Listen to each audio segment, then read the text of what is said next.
Hello, are you here to debate? Hello. Hello, are you here to debate? Yes. All right. Can I get your name, age, and pronouns, please? Cameron, 27, and male. Your pronouns are male. You use neopronouns? Yep, male. That's very progressive of you. Yeah, I know. It's very progressive. So you guys, male and what else? Like, how do I refer to you in the like male is the present tense? How to refer to you in the past tense? He, him. Oh, well, you said your pronouns were male. Yeah, male, he, him. So which one do you prefer in present tense? Male or he? He, Okay, and which one do you prefer in the past tense? him, And which one do you prefer in the future tense? male. So male in the future. Yes. So this is Cameron. Male will be going to the mall later. That makes sense to you? 100%. Okay, well, I figured. Cameron, what are you here to talk about? And I pray you have more intelligence about it than the pronoun conversation we just had. Yeah, no, I'm here to talk about how you think that gender affirming care is actually something that's necessary. Okay. Yeah, especially with children, where children do not have the cognitive ability to be able to make rational decisions about their own lives, hence why they can't smoke, they can't vote, they can't go into the military, they can't gamble, they can't do anything that an adult would do, but you're going to allow them to change their lives for the rest of their lives and not be able to reverse it on what basis? Hey, answer me this question. What's the drinking age in like Germany? I'm assuming it's somewhere around 14 to 16. Oh, but you said children can't drink. No, I'm speaking solely about America, where the legal Wait, drinking age is oh, 21. okay. So you're just telling me it's about the law, not about whether they have the ability to, like a cognitive ability. It's just about like a legal distinction. Because you said it was about more than that. So is it not? So then why are you living in America? Why aren't you living in Germany? I was born in America. I wasn't born in Germany. What is Okay, that? but why are you bringing up German law? What the fuck does that have to do with anything? Your claim was the reason we don't allow kids to do these things is because of some sort of cognitive thing. But there are places where kids are allowed to do this. So it's actually just a legal reason we don't allow kids to do this. Okay, but do you think that you would give your child alcohol or cigarettes at the age of 14 or 16? I'd probably let my kid drink at 16 if I know they're going to go out and drink anyway. I'd probably let them have like a beer at home. Yeah. I wouldn't make it like a regular thing. Okay, but not at 14. 14, probably not. But wait. Okay, because they don't have the cognitive ability to make that decision? Wait, just real quick. If I, as a parent, allow my child to do this, are you okay with that? No, I'm not okay with it No. because I don't think Why? that they have the cognitive ability, just like you wouldn't give a 13-year-old coffee, hence as it stunts their growth. Just like you wouldn't give a 13-year-old puberty blockers like you're implying that we should do. Okay, so answer me a question. You think if a parent gives their child like alcohol at like 16, 17, whatever the age may be, you're against this. You think a parent shouldn't do this? Yes, I think that you should go by the law in your country to a certain extent, yes. What is the certain extent? Well, if the law says that at 21 you can drink, then yeah, at 21 they should be able to drink. So but people who again, I don't think that 21 is the age that a person should drink. I think it should be 18 because that's when you're able to sign up for the military, all of those things. I think at 18 that is the choice where you should be able to make whatever decision you want to make. Sure. What is the functioning difference between your brain at 16 and your brain at 18? Like, what is the actual change in your brain that makes it so that you are now better able to make cognitive decisions between 16 and 18? You don't think that you were a different person at the age of 16 than you were at the age of 18? I didn't ask you what I think. I asked you to tell me the cognitive thing that changes within your brain. That's what I asked you. I didn't ask what I think. I asked you to actually articulate your stance. Okay, so then the real age should be 25 because nobody's brain is fully mature until the age of 25. Incorrect. What happens at 25 is your brain preens off neurons it's no longer using. Your brain is always maturing and it's always developing. At 25 specifically, it's a common misnomer of people that go, your brain is fully developed at 25. That's not what happens. It just preens off unused neurons. So I'm going to ask the question that I asked you again and hopefully get an answer this time. What is the functional thing that happens in the development of the brain between 16 and 18 that you're saying now all of a sudden at 18 a child should be allowed to drink? So I think that you are mixing up this sort of, there's an actual scientific term that you can, put your finger on between those two ages. But I don't think that there is something, but Okay, great. I think that you're being very condescending here out of, I don't know, out of arrogance. Like, I feel like you're being very arrogant. I don't really care about the meta of the debate, like how I'm handling the debate. I don't care about that. I want to talk about the actual facts of the matter here. Your claim is... okay, so then the actual facts are, then you think a 12-year-old should be able to use puberty blockers or take puberty blockers, is what you're saying? Yes, I do, yes. Okay, so then you think that a 12-year-old should be able to smoke or drink or join the military or vote. Then that's what you're saying? Nope. Okay, well, both are the exact same because both are changing their lives and they're not able to reverse those things. Like, if you start drinking at the age of 12... Sorry? Puberty blockers are like super reversible. That's why we give them to children who are on precocious puberty. Super reversible. Okay, so then you show me the actual facts.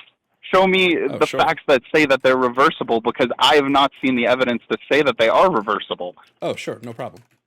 I'll pull that up for you right now. Okay, so are you just going to give me one case study, and you're not going to give me an actual, plethora of evidence? You're just going to give me one case study?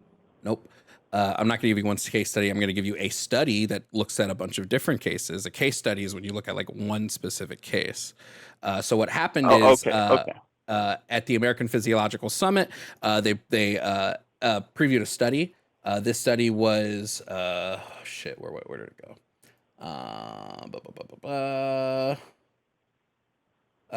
It was about medications used on transgender children, and what it found is that the effects of puberty blockers are largely reversible. If you want to look into this, it's in the American Physiological Society. They have the study on their website. So have you looked at the Swedish or the Danish studies about this, where they have been doing this for years and years before the Americans? Hold on. Do you have a contention with my study? Yeah, I do, because the actual people who've been doing it longer than the Americans have been doing it have actually said that they are going to stop doing it, hence the Swedish and the Danish. I don't care if they said they're going to stop doing it.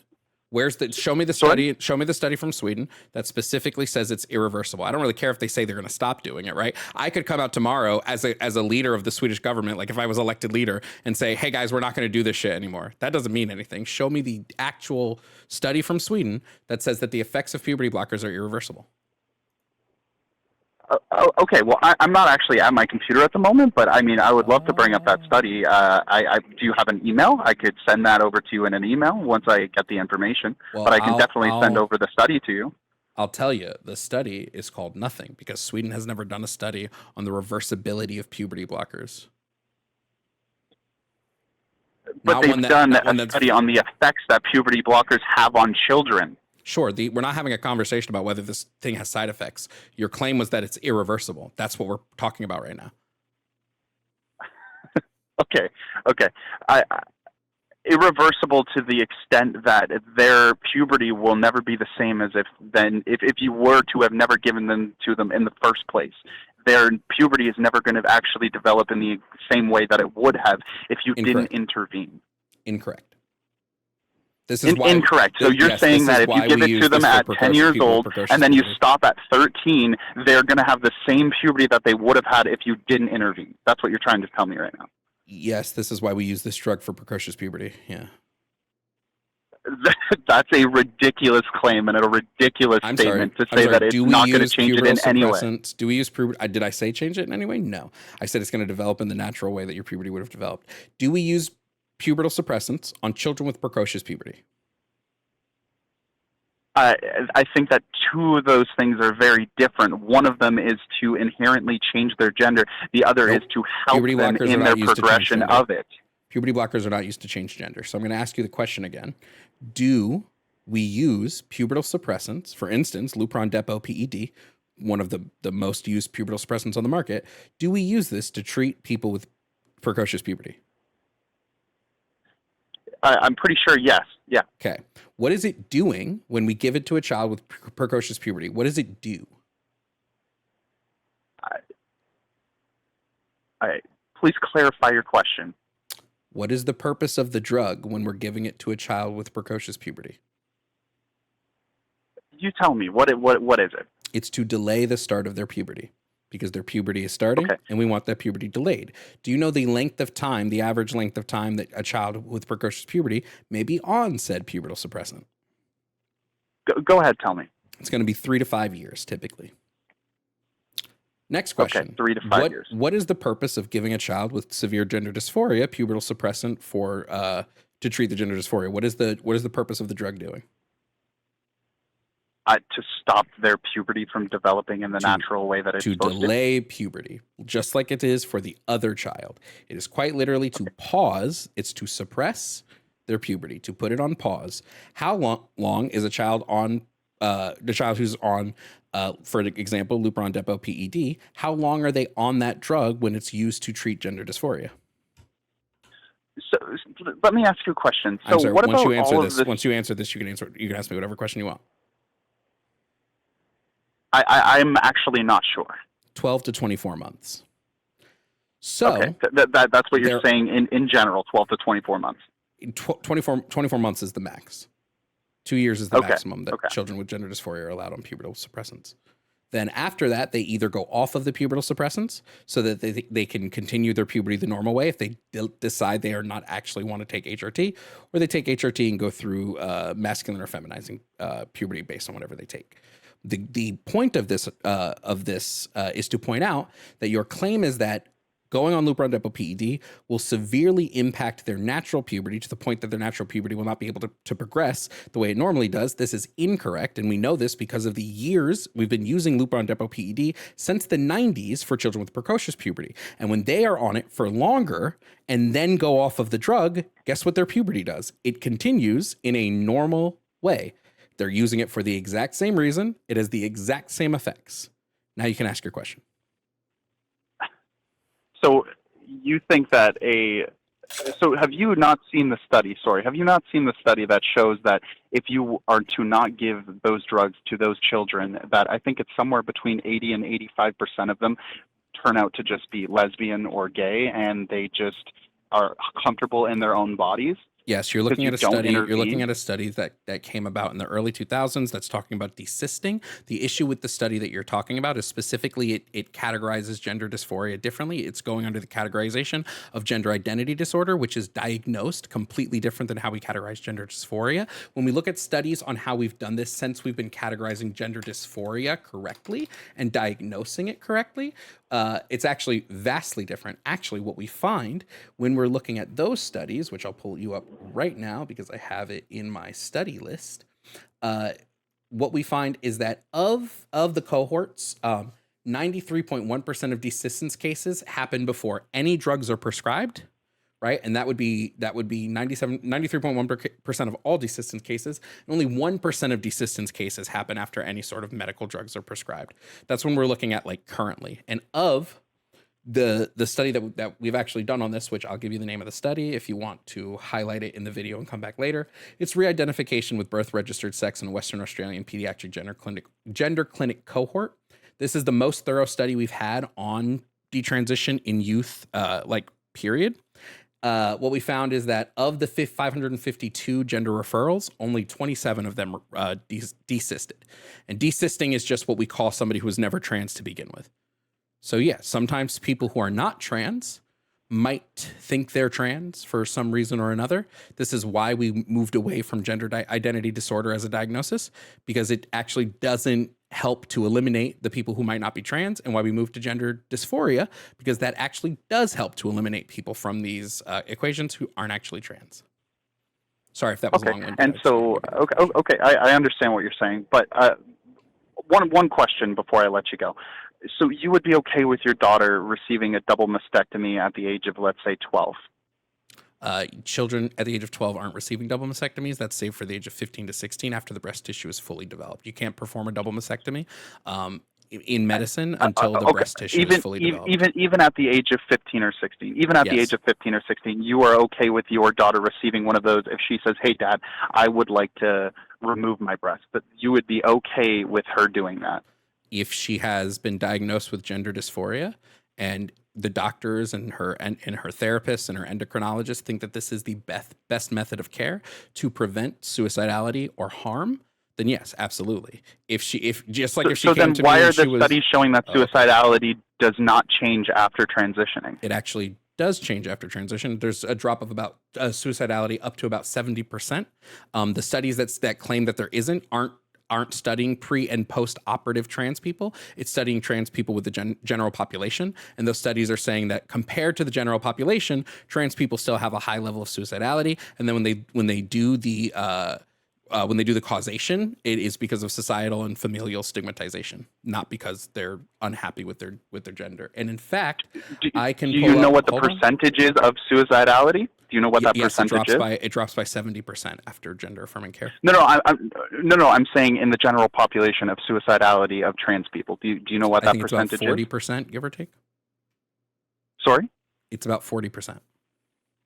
40%. Actually, the study that I read, it was somewhere around 60%. Which study did you read? So, I like I said, I can get that to you in an email. I'm pretty sure your email is on the video, like on the stream, is it not? Sure. Yeah, if you can find it later. I will give you. I'll email that study over to you. And the actual study says 60% of suicidality in trans people, and the Jews in the Holocaust did not have that high of a suicidality rate. So you're telling me that trans people are treated worse than Jews in the Holocaust? Yes, it was harder for Jewish people to commit suicide in the Holocaust. They didn't have the tools to do it. Yes, they didn't have the tools. Correct.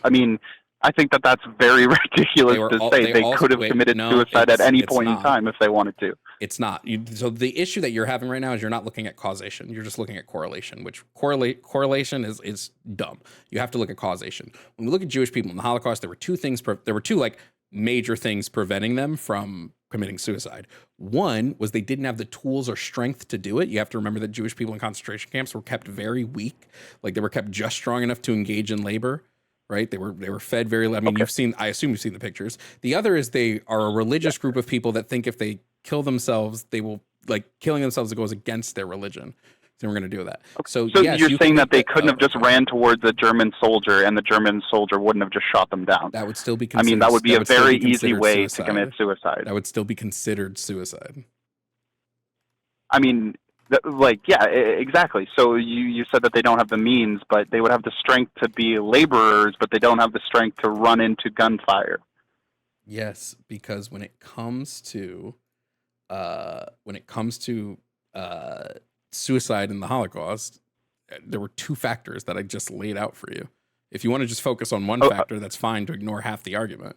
But the other half religion. No. I disagree with the fact that you say it's because of their religion, because at the end of the day, if you're being treated as you were being treated in the Holocaust, I don't really think that your religion comes into your mind when you are half emaciated and you don't have enough food to even survive. You don't think your religion comes into your mind when you're in a concentration camp that's persecuting you because of your religion? Sure, I would say that it's harder to have those conversations with yourself when you can't even think. Yeah, I mean, if that's what you want to say, I mean. Okay, I just think that if trans people are being treated worse than the Jews in the Holocaust, I think that is a ridiculous statement. No one's making the claim that trans people are treated worse than the Jews in the Holocaust. Like that would just be a straw man of the argument. The argument is that when you look at the reasons, the causation behind the suicide of trans people, right? The reason for it is because of societal and familial stigmatization. Now, you can play Oppression Olympics and go, but this person was treated worse than you. Why didn't they commit suicide? That doesn't tell me anything. That is quite literally smoke and mirrors. The only thing that's going to tell us. So you're saying that all of the flags, you're saying that all of the months, you're saying that all of these events, you're saying that all of these parades, that they're treated terribly, or like I don't understand. Like they're probably one of the most accepted groups in America today. The reason for the suicide of trans people, the reason that is listed in every single study about trans suicidality is family and societal stigmatization. You can sit here and go, you mean they get a month and they still get, veterans get a month? Why do veterans kill themselves? Which month is Veteran Month? You don't know what month Veteran Month is? I know of one day. But I don't know of a whole month. Jesus Christ, this is why you people are crazy. November is literally Veterans Month. No, it's actually November 11th is Veterans Day, but I don't know that the entire month is being celebrated as Veterans Month. The month of November is National Veterans and Military Families Month. The entire month of November. Okay. You not knowing it is not I'm currently residing in Canada, so we don't have that for the month of November. We only have it for one day in November, and I was not aware that the entire month of November in the United States is Veterans Month, because that's not the way it is here in Canada.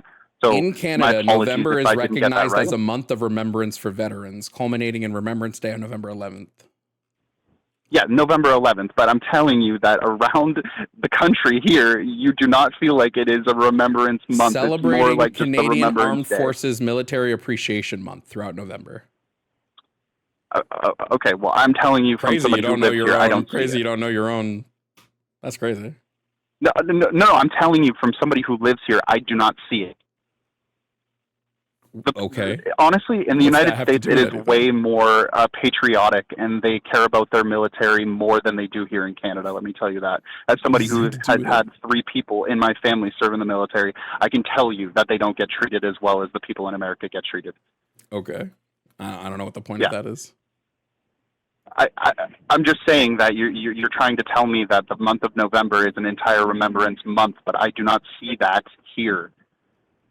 I know that's anecdotal. I know that is not actually, a real fact, but I'm just telling you that that's the way it feels when you live here. But regardless of the fact, I think that you strawman a lot of your arguments.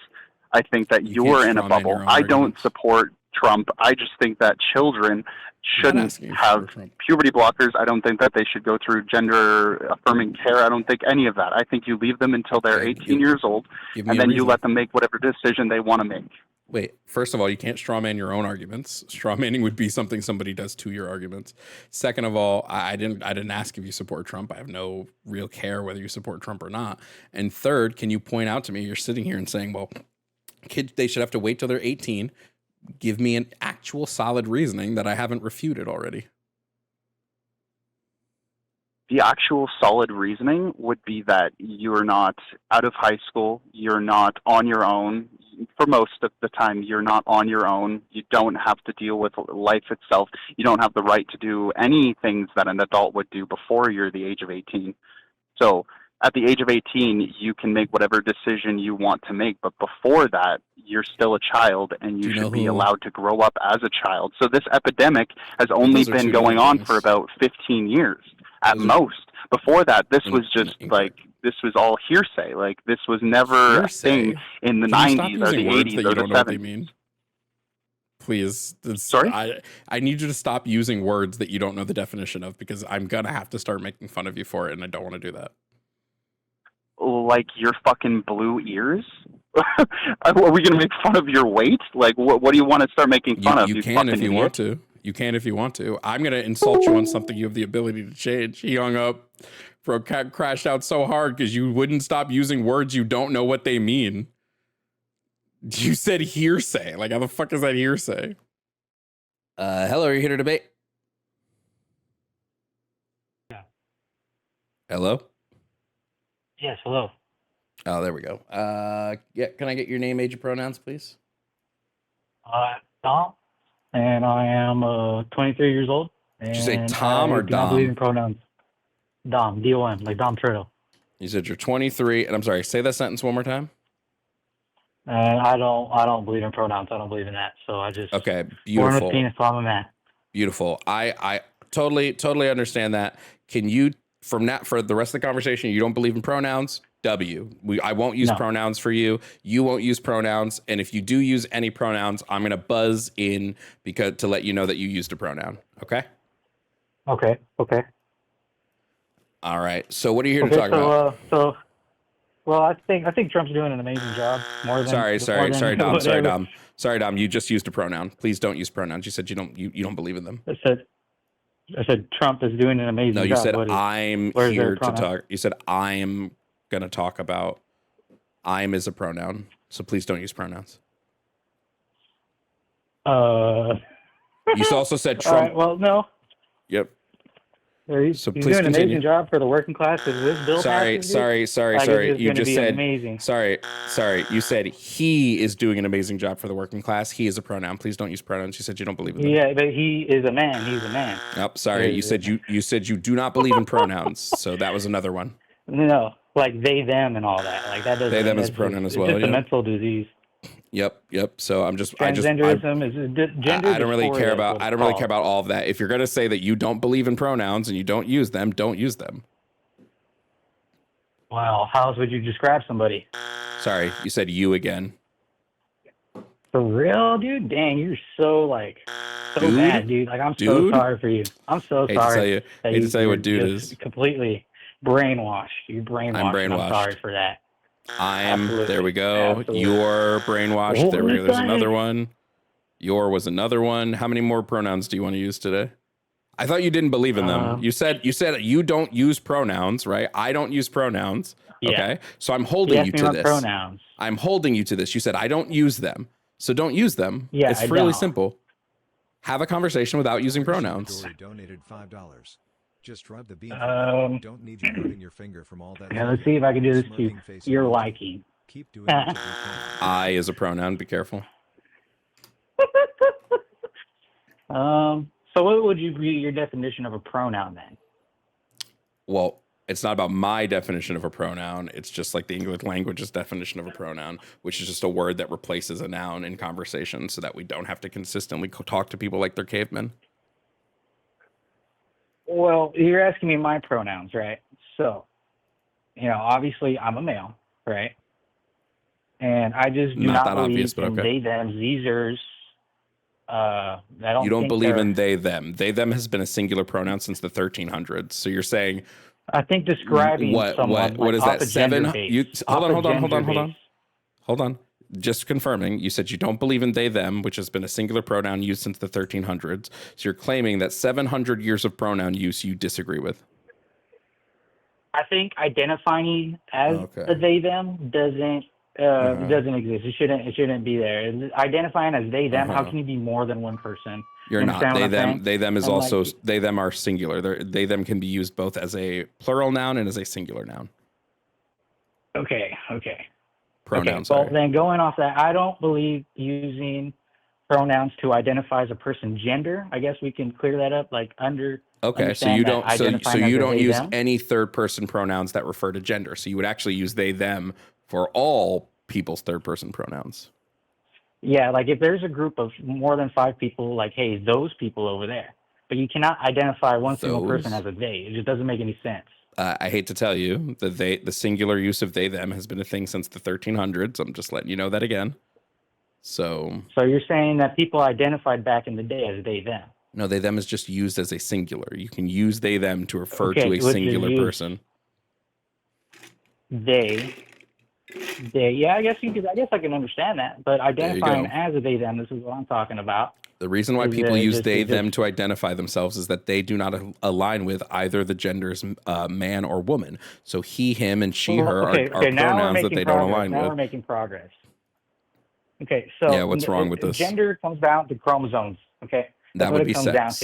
That would be either born with a vagina or you're born with a penis. There's not no spectrum. Yes, those would be sexual based characteristics. We're talking about gender.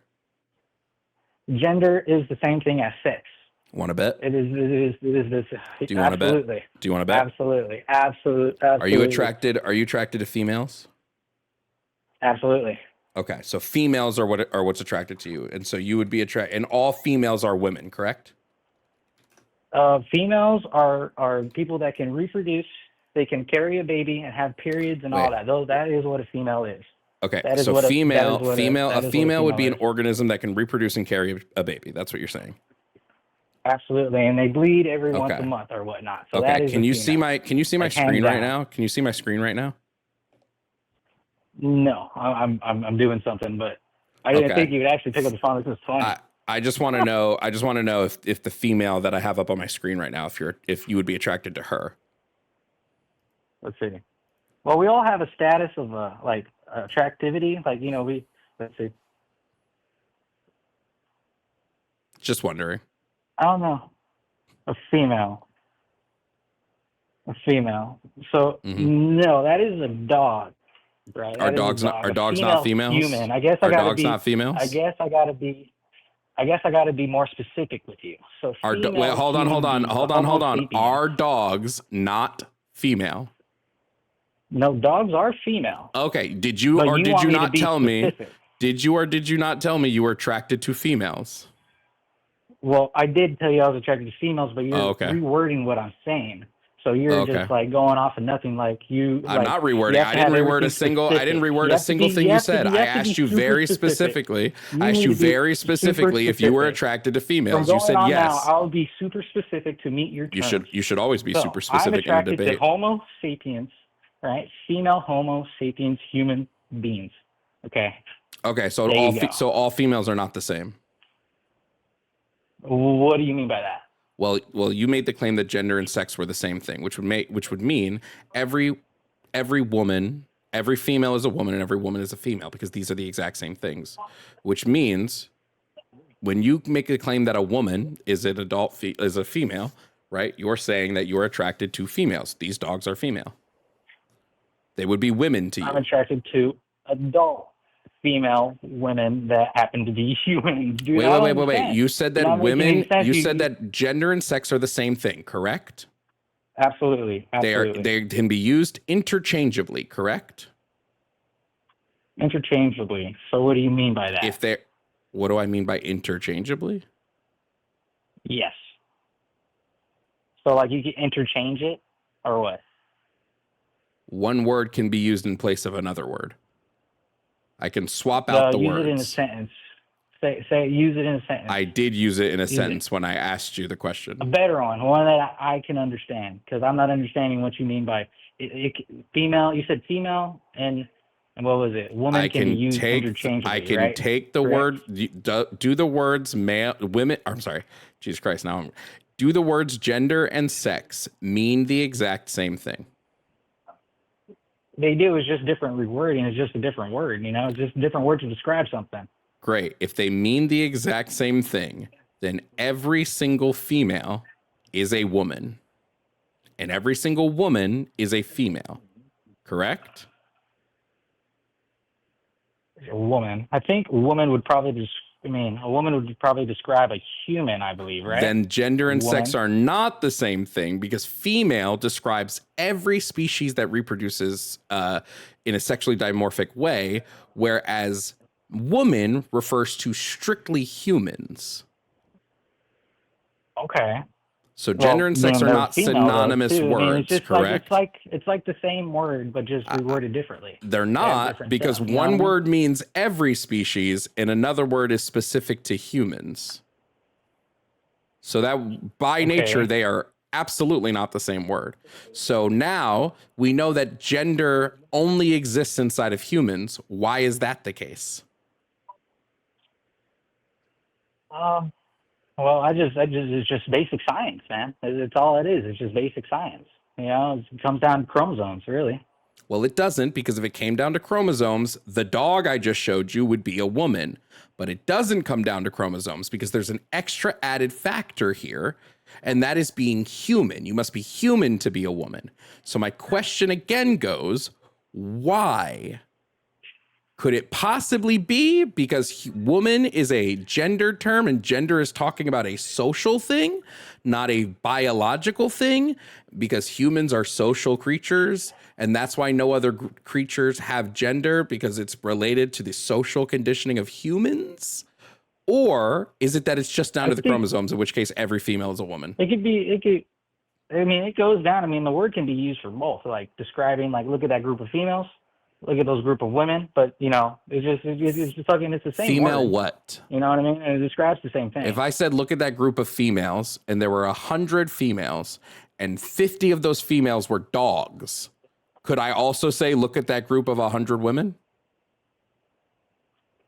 I mean, yeah, I suppose. I don't see where the issue is on that. Okay, so there's 50 humans and 50 dogs, and that to you means there's 100 women. That would be a group of females. I agree.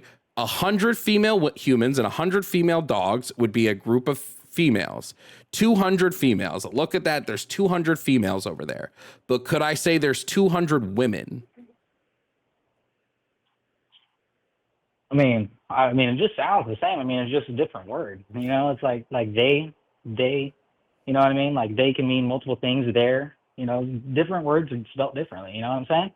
So it's like woman and female are not just spelled the same word spelt differently. They literally mean two different things, as we have currently demonstrated here, that they may mean two different things.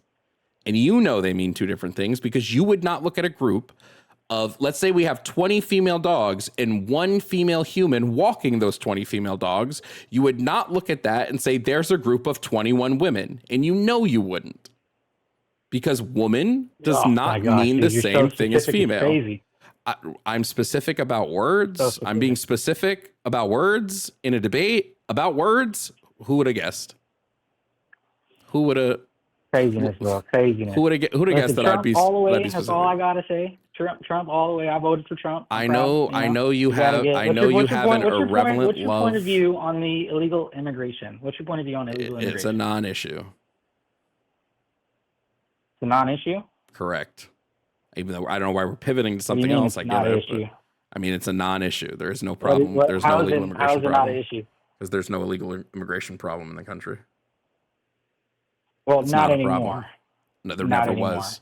You just fell for fear mongering. No, there was. Makes sense. A person that doesn't know the difference between females and women, it makes sense that you fell for fear mongering. So do you, sir, pay taxes? Yep. Do you pay taxes? How do you like your tax dollars going to illegal immigrants? It's not. People that are not even born here. When we have homeless veterans out on the streets, starving, dying, and killing for food. Bro, I love the conservative talking points are the same every day. Let's just go into it. Undocumented migrants, illegal immigrants, they pay up to $100 billion in taxes every year per the IRS. They do this by getting an ITIN number, which is a number that you get if you don't. Those are the ones that are going through the courts. Hold on. Stop talking. They get an ITIN number, right? They get an ITIN number, and then they pay their taxes. The amount of services that undocumented migrants receive, right, is only like between 50 to 60,000 or million. I'm sorry, 50 to 60 million or billion. Sorry, I keep fucking my numbers up. 50 to 60 billion. So they're paying 100 billion and only using 50 to 60 billion. So where's the drain? They're actually paying in more than they use. Okay, those are for the ones that are documented. Nope, that's everyone. Those illegal immigrants that cross the border and going through. That's everyone. That's literally all of them. No. Yes, it is. No. I would have to disagree with you on that. Disagreeing based on what? But, anyways, based on what? It just doesn't make sense. I mean, these people, when Biden was in office, all these millions and millions and millions of illegal immigrants came in, and they were given handouts. Handouts. I would have loved a handout. They weren't asylum seekers. They weren't asylum seekers. Why did they get $1,000? Because they weren't. They weren't. $1,000. A plane ticket. They weren't. They were. It's been no, they weren't. It's been proven. It's no, there. No, it's not. You don't know what you're talking about. Asylum seekers. Asylum seekers were granted help. Stop talking. Asylum seekers were granted help. So asylum seekers were able to access some benefits, but asylum seeking is legal. So these were legal migrants. So who the fuck are the illegal ones that were? No, illegal migrants were not given $1,000 food cards. They weren't giving hotel stays. These were asylum seekers. These were people here legally who fled persecution. Illegal immigrants. Then you're not talking about something that actually happened. It's okay if you want to live in a fictional world, live in a fictional world. I live in reality. It literally happened. I used to live by an immigrant station. Dude, they would be lined up for blocks. They were asylum seekers. Absolutely. They were asylum seekers. You didn't. I've seen it. These people were illegal, hopped over the border because Biden opened the border. Well, Biden didn't open the border. That career. It was the auto pen or it's a circle. You don't know what an auto pen is, dog. You don't even know what an auto pen is. An auto pen? Yes, I do. No, you don't. No, you don't. What is an auto pen? Yes, it is. What's an Auto auto pen? pen is supposed to be used for like messages, like how Trump uses it. No. He uses it for like kind-hearted messages and all this and that. But they were Trump has literally used an auto pen to sign bills. You don't know what you're talking about. Please, this is fucking ridiculous. Not really. Yes, Not really. really. Yes, No. really, actually, yeah. No. You're actually completely uneducated on all of this. It's embarrassing. No. I feel like I do know what I'm talking about. Like you don't. You're a Facebook debater. You got your research from Facebook, and you have never actually looked at this shit ever. Like, it's fucking embarrassing, dude. I don't have Facebook, actually. I mean, I don't really believe in social media and all that. I kind of just have YouTube. So I do a lot of YouTube, and I, obviously go between, CNN, NBC, you go Fox, and I go to independent sites, and I gather, and I look, and I hear, and I listen, and coming down to it, Trump is the best option for this country. It's just hands down. We have an immigration problem. Isn't. Wait, wait. Why is our GDP going down? Why is our GDP going down under Trump? GDP. See, I'm not too worried about the GDP, honestly. I don't really know about too much of that. All I know is that we're going to stop this immigration problem, this illegal immigration problem, and that is the best thing that we can do. And we need to build the wall. Okay, why is our deficit going up? Male and female. Why is the deficit going up? Women out of. Why is the I don't care. Why is the deficit going up under Trump? GDP. So the GDP is what exactly? Because I haven't really. You don't know what GDP is, and you want to have a conversation about Trump being a good president. Do you know what the deficit is? What's the deficit? What's the GDP? Give me, what is the GDP? Is that something to do with education? Do you? Oh my fucking God. You might be the dumbest person I've spoken to today. Like, holy shit. You want to have a conversation about Trump being a good president, and you don't know what the GDP is? GDP. Here, let me see what the GDP is. Yes, please use Google. Please use Google. Please open up any sort of source on anything. Okay, let's see. GDP. Gross domestic product.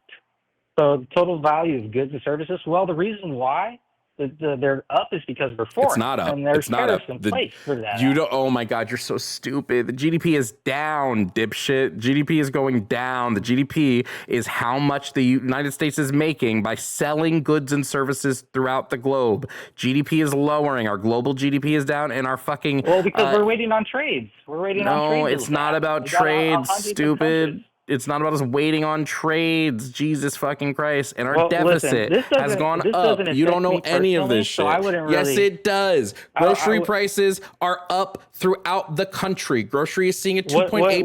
What is prices? Listen. I live a comfortable job, okay? I work real good and I make good money. I'm honestly not affected by the prices. Yes, you don't give a shit what Donald Trump is doing because it doesn't affect you. Oh my God.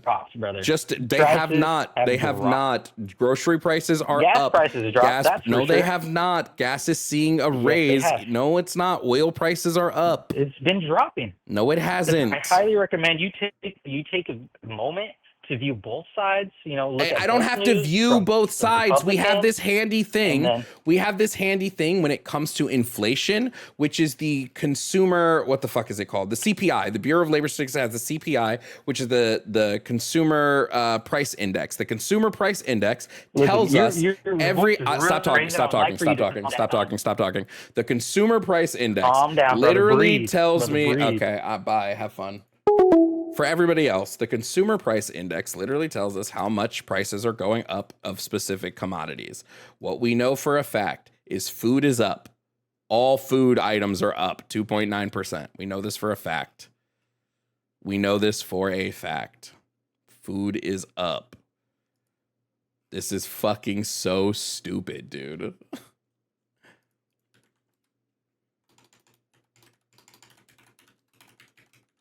How do you try to have a conversation about whether a president is good or not? Thank you, Boo.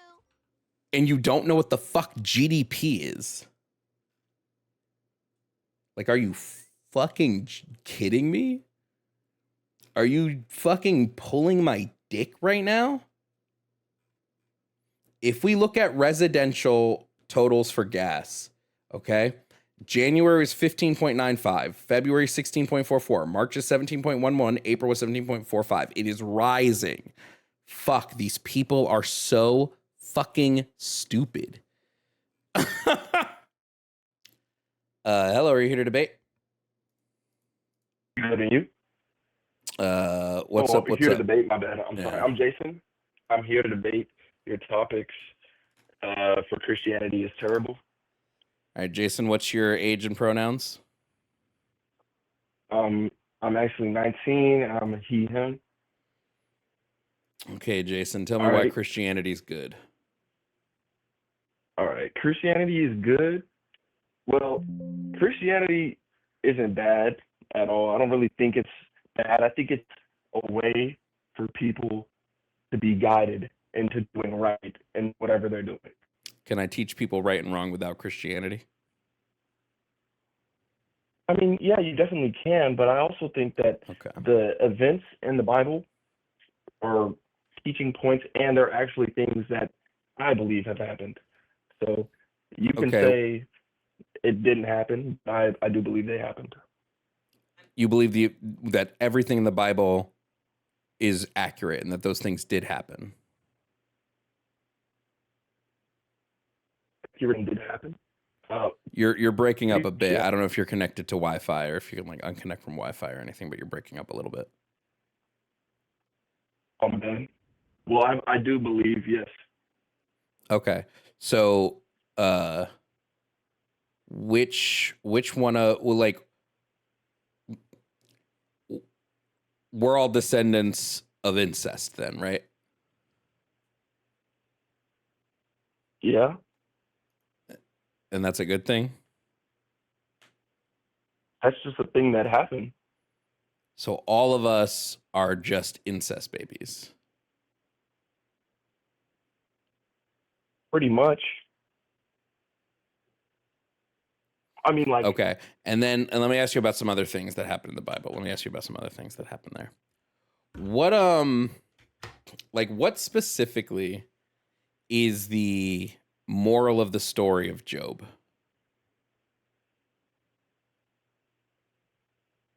Job, you're supposed to have faith in God. Job had faith in God. That's pretty much at the start of the story. Yeah. Yeah. So what lesson did he learn? And then he struggled. The devil tempts him. Uh-huh. Or the devil, you know what happens in Job, I'm assuming. God tests him. God tests him, not the devil. God tests him. Okay. Well, the devil is allowed to test Job. Yes, because God tells him to. God says, hey, Satan, have you heard about this guy, Job? And Satan's like, yo, can I go fuck with him? And God says, yes. And he'll still fear and believe in me. Yeah. And then Satan kills his kids. What's the lesson in that story? And everyone he loves. And he gets sick and he loses everything. He literally loses everything. He still has his wife, but what's the lesson he learns from that? What lesson comes from let me kill your 7 sons and 3 daughters? What lesson does he learn? There's no lesson learned by Job. The lesson is learned by us. It shows us that if even through all this, even through all of everything that we can go through, anything bad, that God has better plans in store for us. Job is going to go to heaven. Wait. Do you think, let me just ask you, Job, 10 kids die. Job goes to heaven. Yeah. Are his 10 kids in heaven? Yeah. Okay. So dying is okay. It's okay to kill someone's kids because they'll be able to go see their kids later in heaven. No. Okay. I think. Seems kind of weird. The devil killed his kids. Nobody because God killed told him it was kids, okay. Like. God said it was okay. And they're going to heaven. They're in a better place. The moral of the story is that, hey, if you believe in God, right, guys, if you believe in God hard enough, God will let Satan kill your kids to prove a point. I understand that you think that's crazy, right? But it's all to go to a different place that's better off than where we are now. I don't believe heaven is better off. I don't believe heaven is better off. let's say I have a mom, let's say I have a mom, and that mom is going to heaven, but her son is going to hell. Will that mom experience suffering in heaven because she knows her son is in hell? And she knows her son is suffering? Well, that's not the way to think about heaven. Heaven isn't a place where you are sort of like able to just do whatever you want. It's sort of a so we lose free will. An idea that you are with God. You are so God removes our free will when we, like, as a reward for belief and for acting godly, he removes our free will? Not necessarily a removal of free will. Well, do you have agency in heaven? Do you have agency in heaven? If I go to heaven, am I allowed to still be me? Well, I don't think there's a physical you. There's not a physical me. It's beyond time. It's beyond our comprehension of time, space. So wait. How is that good? How is that good? I don't understand. How is that? Because hell is worse. Well, at least hell, I'm still me. There's nothing. At least in hell, I'm still me. I still have my thoughts. I still have my personality. You're saying our reward for being God's true soldiers is we lose ourselves completely, and we just become one with God, and there is no more us. How is that better? There's no more us if we die in any sense of imagination of whoever you are. No, there's definitely a hell. Jesus says in the Bible there is a place called hell that is filled with fire, and it is where the devil is, and you can go there. So hell is a physical place. Yeah, hell is a physical place for us to imagine it, right? So No. Jesus specifically says that there is a place that is filled with eternal fire that you can go to. You can go and be in that place, and Jesus will send you to that place if you don't do what he tells you to. This is specifically in Matthew 25, 31, 46, the sheep and the goats. So like hell is a physical place. Okay. And in fact, he even says about heaven that heaven is a kingdom that's prepared for you and that you inherit when you die. So, and he says you will go to this. He even says that heaven is a physical place that you can go to. So is heaven a physical, are heaven and hell physical places that we go to, or do we lose everything about ourselves and just mold into, like, we just fuse back with God and there is no more us anymore? That's my interpretation of it. I guess that sounds terrifying. That sounds like the worst thing I've ever heard. Well, seeing nothing, just nothingness after death isn't scary at all, too. Is that scary? I think that's scarier to me, that the fact that there's nothing. I think by the way, your connection is terrible right now. I think any afterlife,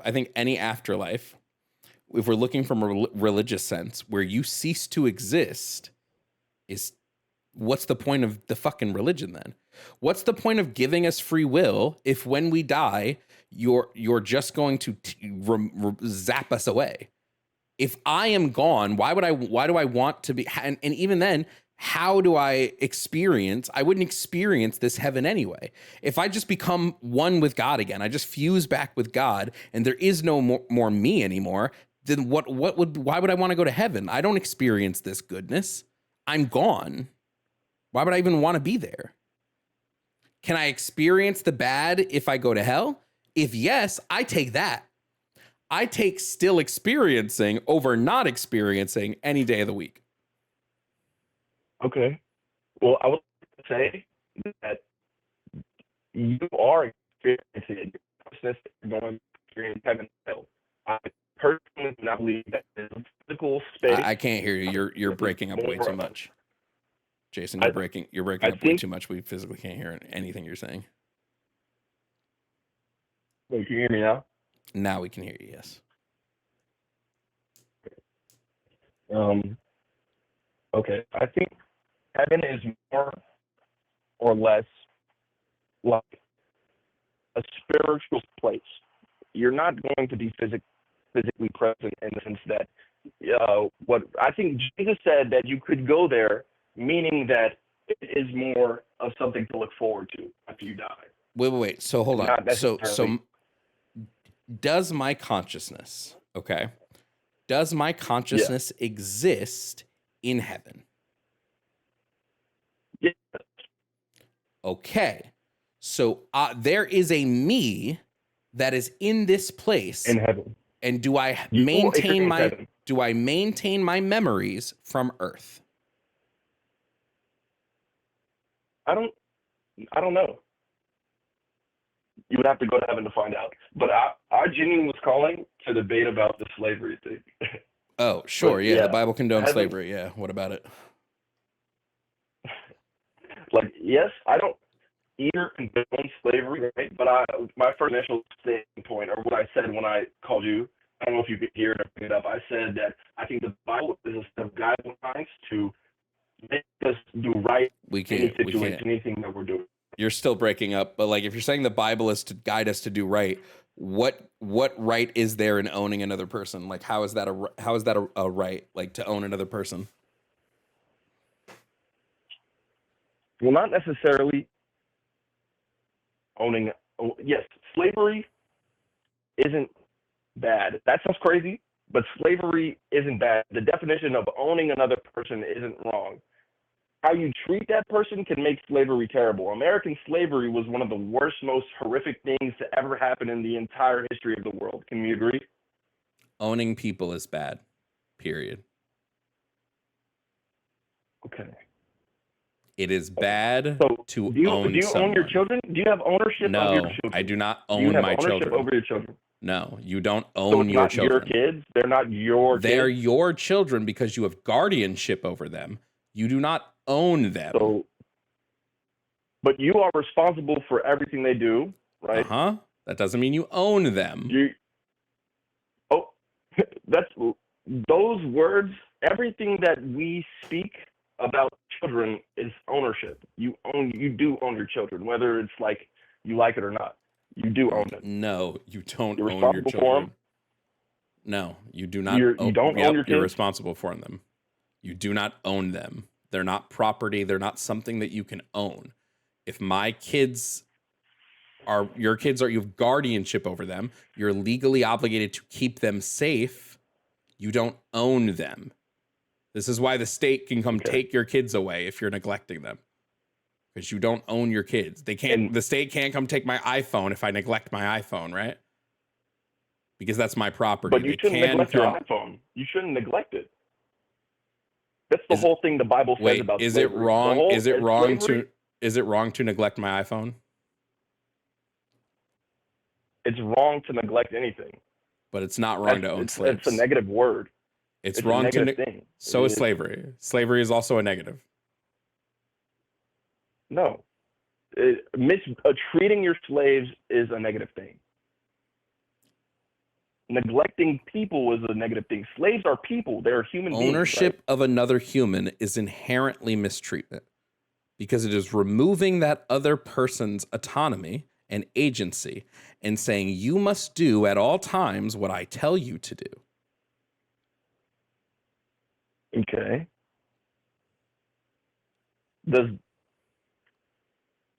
All right. So I guess there's no turning your brain on that point, I guess. On whether slavery is bad? No, I'm sorry. There's no changing my mind on whether slavery is bad. I don't know how to put this. Slavery, the concept of slavery is not bad. Right? So yes, let's say it is. How slavery is actually happening, right? So if someone were to owe me $300 million, right? Just some random crazy high amount of money, right? That person would be in debt to me. They would be working their entire lives to pay me that money back. Am I wrong? No, they would be working to pay you back. Sure. This isn't But slavery not their because you entire don't life. own them. So the slavery in the Bible that point is talking to is sort of like indentured servitude. No, it right? wasn't. You owe me No. money. The slavery. No. of- I mean, for the Israelites and the. I'm not talking about the Israelites. The people. Bible doesn't just talk about the Israelites and slavery. It specifically gives the Okay. Israelites. The Bible, hold on. The Bible very specifically gives the Israelites rules for how the Israelites can own slaves. Own slaves. And it says that Yeah. the Israelites cannot own each other as slaves, but they can own anybody else as a slave. They can beat those slaves Hebrews. as long as the slaves do Hebrew not slaves. die. No, not Hebrew slaves. I said a Hebrew servant, right? You buy them.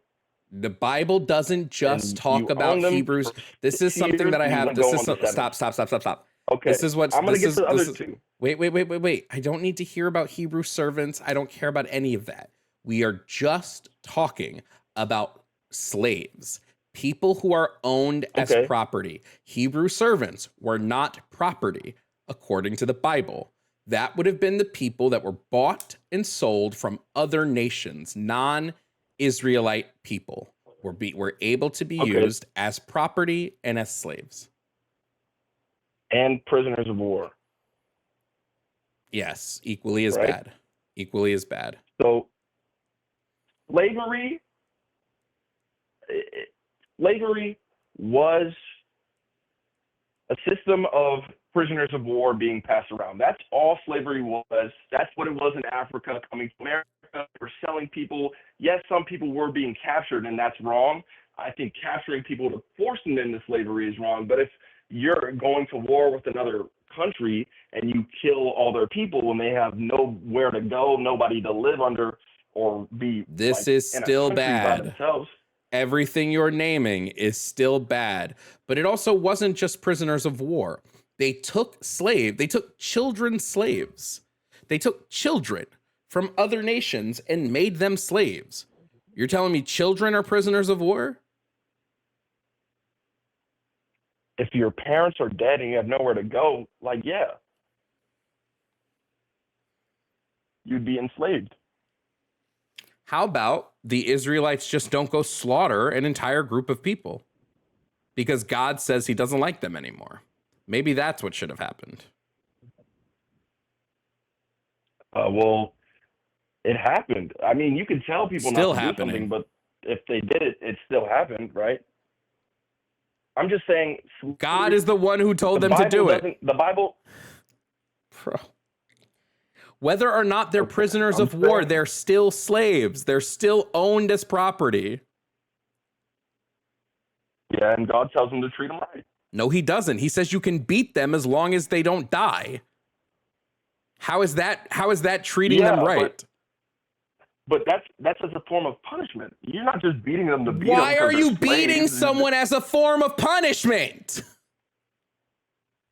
Oh, okay. So if someone steals from you, is it not fair to beat them? No. If someone stabs you, if someone attacks you, is it not fair to beat them as a form of punishment? Only in self-defense, not as punishment. So violence as punishment is a bad thing. If I have like a 7-year-old kid who takes $20 out of my wallet, is it okay for me to beat the shit out of them within an inch of their life as long as they don't die? The Bible says don't beat the shit out of them. No, it says you can beat them. No, it says you specifically can beat them as long as they don't die. It says do it. If they get up. If they get up, yes. But if you beat them and they lose a tooth or an eye, they're free. And if they don't lose, if you beat the shit out of them, if you take a rod and you beat the shit out of them and they don't lose any parts of their body and they don't die, then you're morally in the right. You are morally correct for what you did. Well, you're not wrong. You are morally right, but because you're not wrong. Yes, the opposite of morally incorrect would be morally permissible, which means it's not immoral for you to do, which means it would be considered something. It's considered okay and good to do. You think it's okay to beat people as a form of punishment. Yes. You think it's okay to own slaves as a form of punishment. Yes. You think it's okay to own slaves that are children and make them slaves for the rest of their life and pass them down to your children as inherited property. Okay, but you're thinking of slavery as it is. No, I'm not. I'm thinking of it as owning someone as property. You think it's okay to own another person as property. Yes, and the way that the Bible describes it, yes. Yes, the way the Bible describes it is you can be beat. Fucking A, bro. Yeah. But it says to treat them with dignity and as a human being. It doesn't. You know that, no, right? it doesn't. It says to treat. It does. No, it says to treat Hebrew people that way. It does not say to treat any other person that way as slaves. Verse and chapter and verse, please. You want me to chapter and verse it? Yep.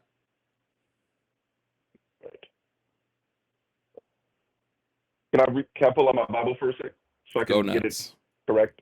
Go nuts. All right, thank you. Go nuts. Okay. Colossians 4:1.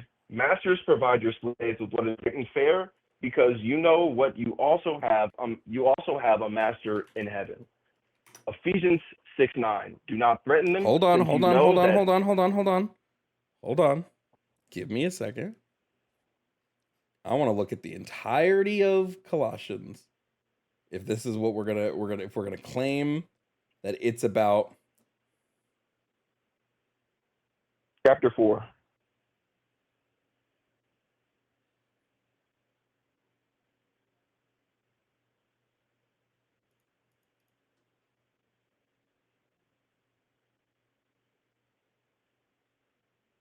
This is talking again about Israelites.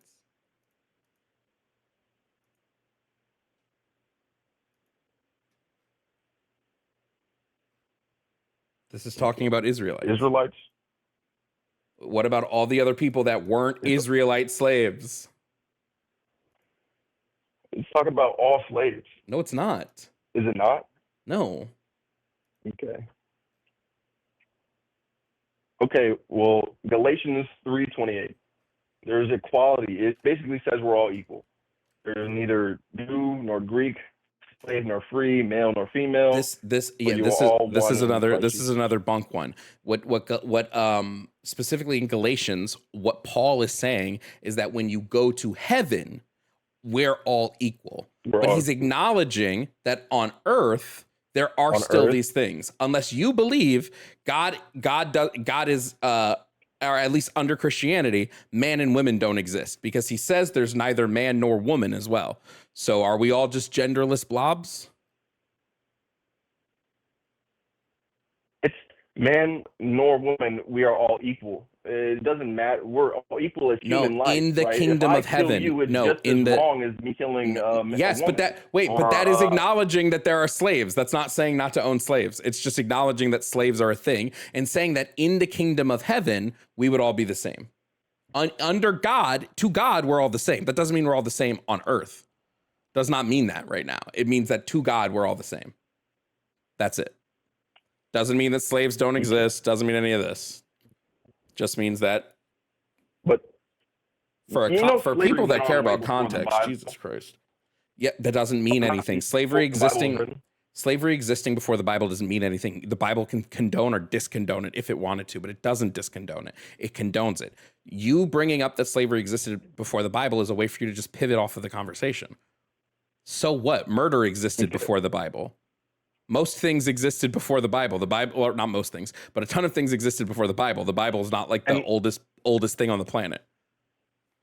So is killing someone wrong? Is killing someone wrong? Not always. So is slavery wrong? Not always. Nope. Slavery is always wrong. That was a logical fallacy. There is no, it's not. Okay. First of all, you don't know what the fuck logical fallacies mean. Me saying that there is justified killing. No. What I said was a logical fallacy. What? And you said, I just juxtaposed two things that didn't have anything to do with each other. Okay, fine. Okay, but I was saying that jokingly, sort of. But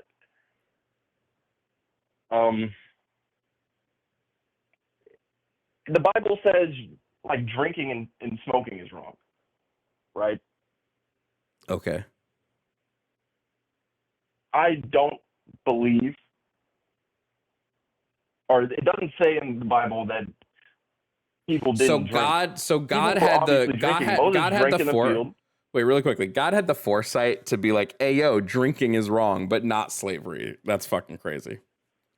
Because it impairs your mind. It makes you unable to view reality as it is. The reality of owning people. Yeah, reality's pretty fucked up. Well, yes, when you own people, that reality is pretty fucked up. Yeah, I agree. Okay, but I don't think that it's wrong to own slavery. People. Yes, we know. Why does Paul tell slaves? Why does Paul tell slaves that specifically they have to obey their masters, even if their masters are cruel? If God specifically was like cruel masters are bad, why not say that? We're supposed to do unto others as we would have others do unto us. So if I'm a slave and my master is an abusive person, that's bad. Why when we talk about slavery, specifically, why is it the case that specifically female slaves, so if I sell my daughter, if I'm a Hebrew person and I sell my daughter into slavery, she can't go free unless she fucks her slave owner? That's kind of fucked, right? Why is that a rule? Yes. Because life, you got to bring in life into the world. It's what we're called to do. And if rape is also not bad. No, rape is bad, but that's rape. If you take a female person as a slave, if you own a female or a woman as a slave and make them sleep with you in order to win their freedom, that's rape. Is mail ordered brides wrong? Yes, mail order brides are wrong. Yes. Oh, shit. I gotta cancel. But I'm joking. That was a lie. I don't have a mail order bride on the way. But pretty much slavery. If that's the way that it is, we're called to bring other people into the world, and that is a fact that men and women do procreate. And if that's what your master is asking you to do, then that is what you're supposed to do. If a woman owned a male rape is slave, okay. I don't. You said what? So rape is okay. I wouldn't say that's rape. You wouldn't call. You wouldn't. And also, let me just quickly. I had it reversed. He actually has to let her go. He has to let her go if she does not please him. After he selected her for himself, he then lets her be redeemed. So if he takes a bride and she doesn't please him, like they sleep together and she's not pleasing, then he can let her go. If he takes a bride, right? If he takes a slave and he makes her, well, he can make her bride. If he doesn't make her bride, he has to provide her with food, clothing, and material rights. But he's still raping her because she didn't want to do this to begin with. Premarital sex is wrong. If you're not married and you're having sex, it's wrong. If you marry someone, sex is okay. I wouldn't say like. Wait, do you think you can? Do you think a husband can rape a wife? Yeah. Okay. So he's still. But in the sense of a slave being owned by someone and being someone's wife, I think that is morally permissible. Not rape, but the action of that's sex rape itself. That the actual sex is rape.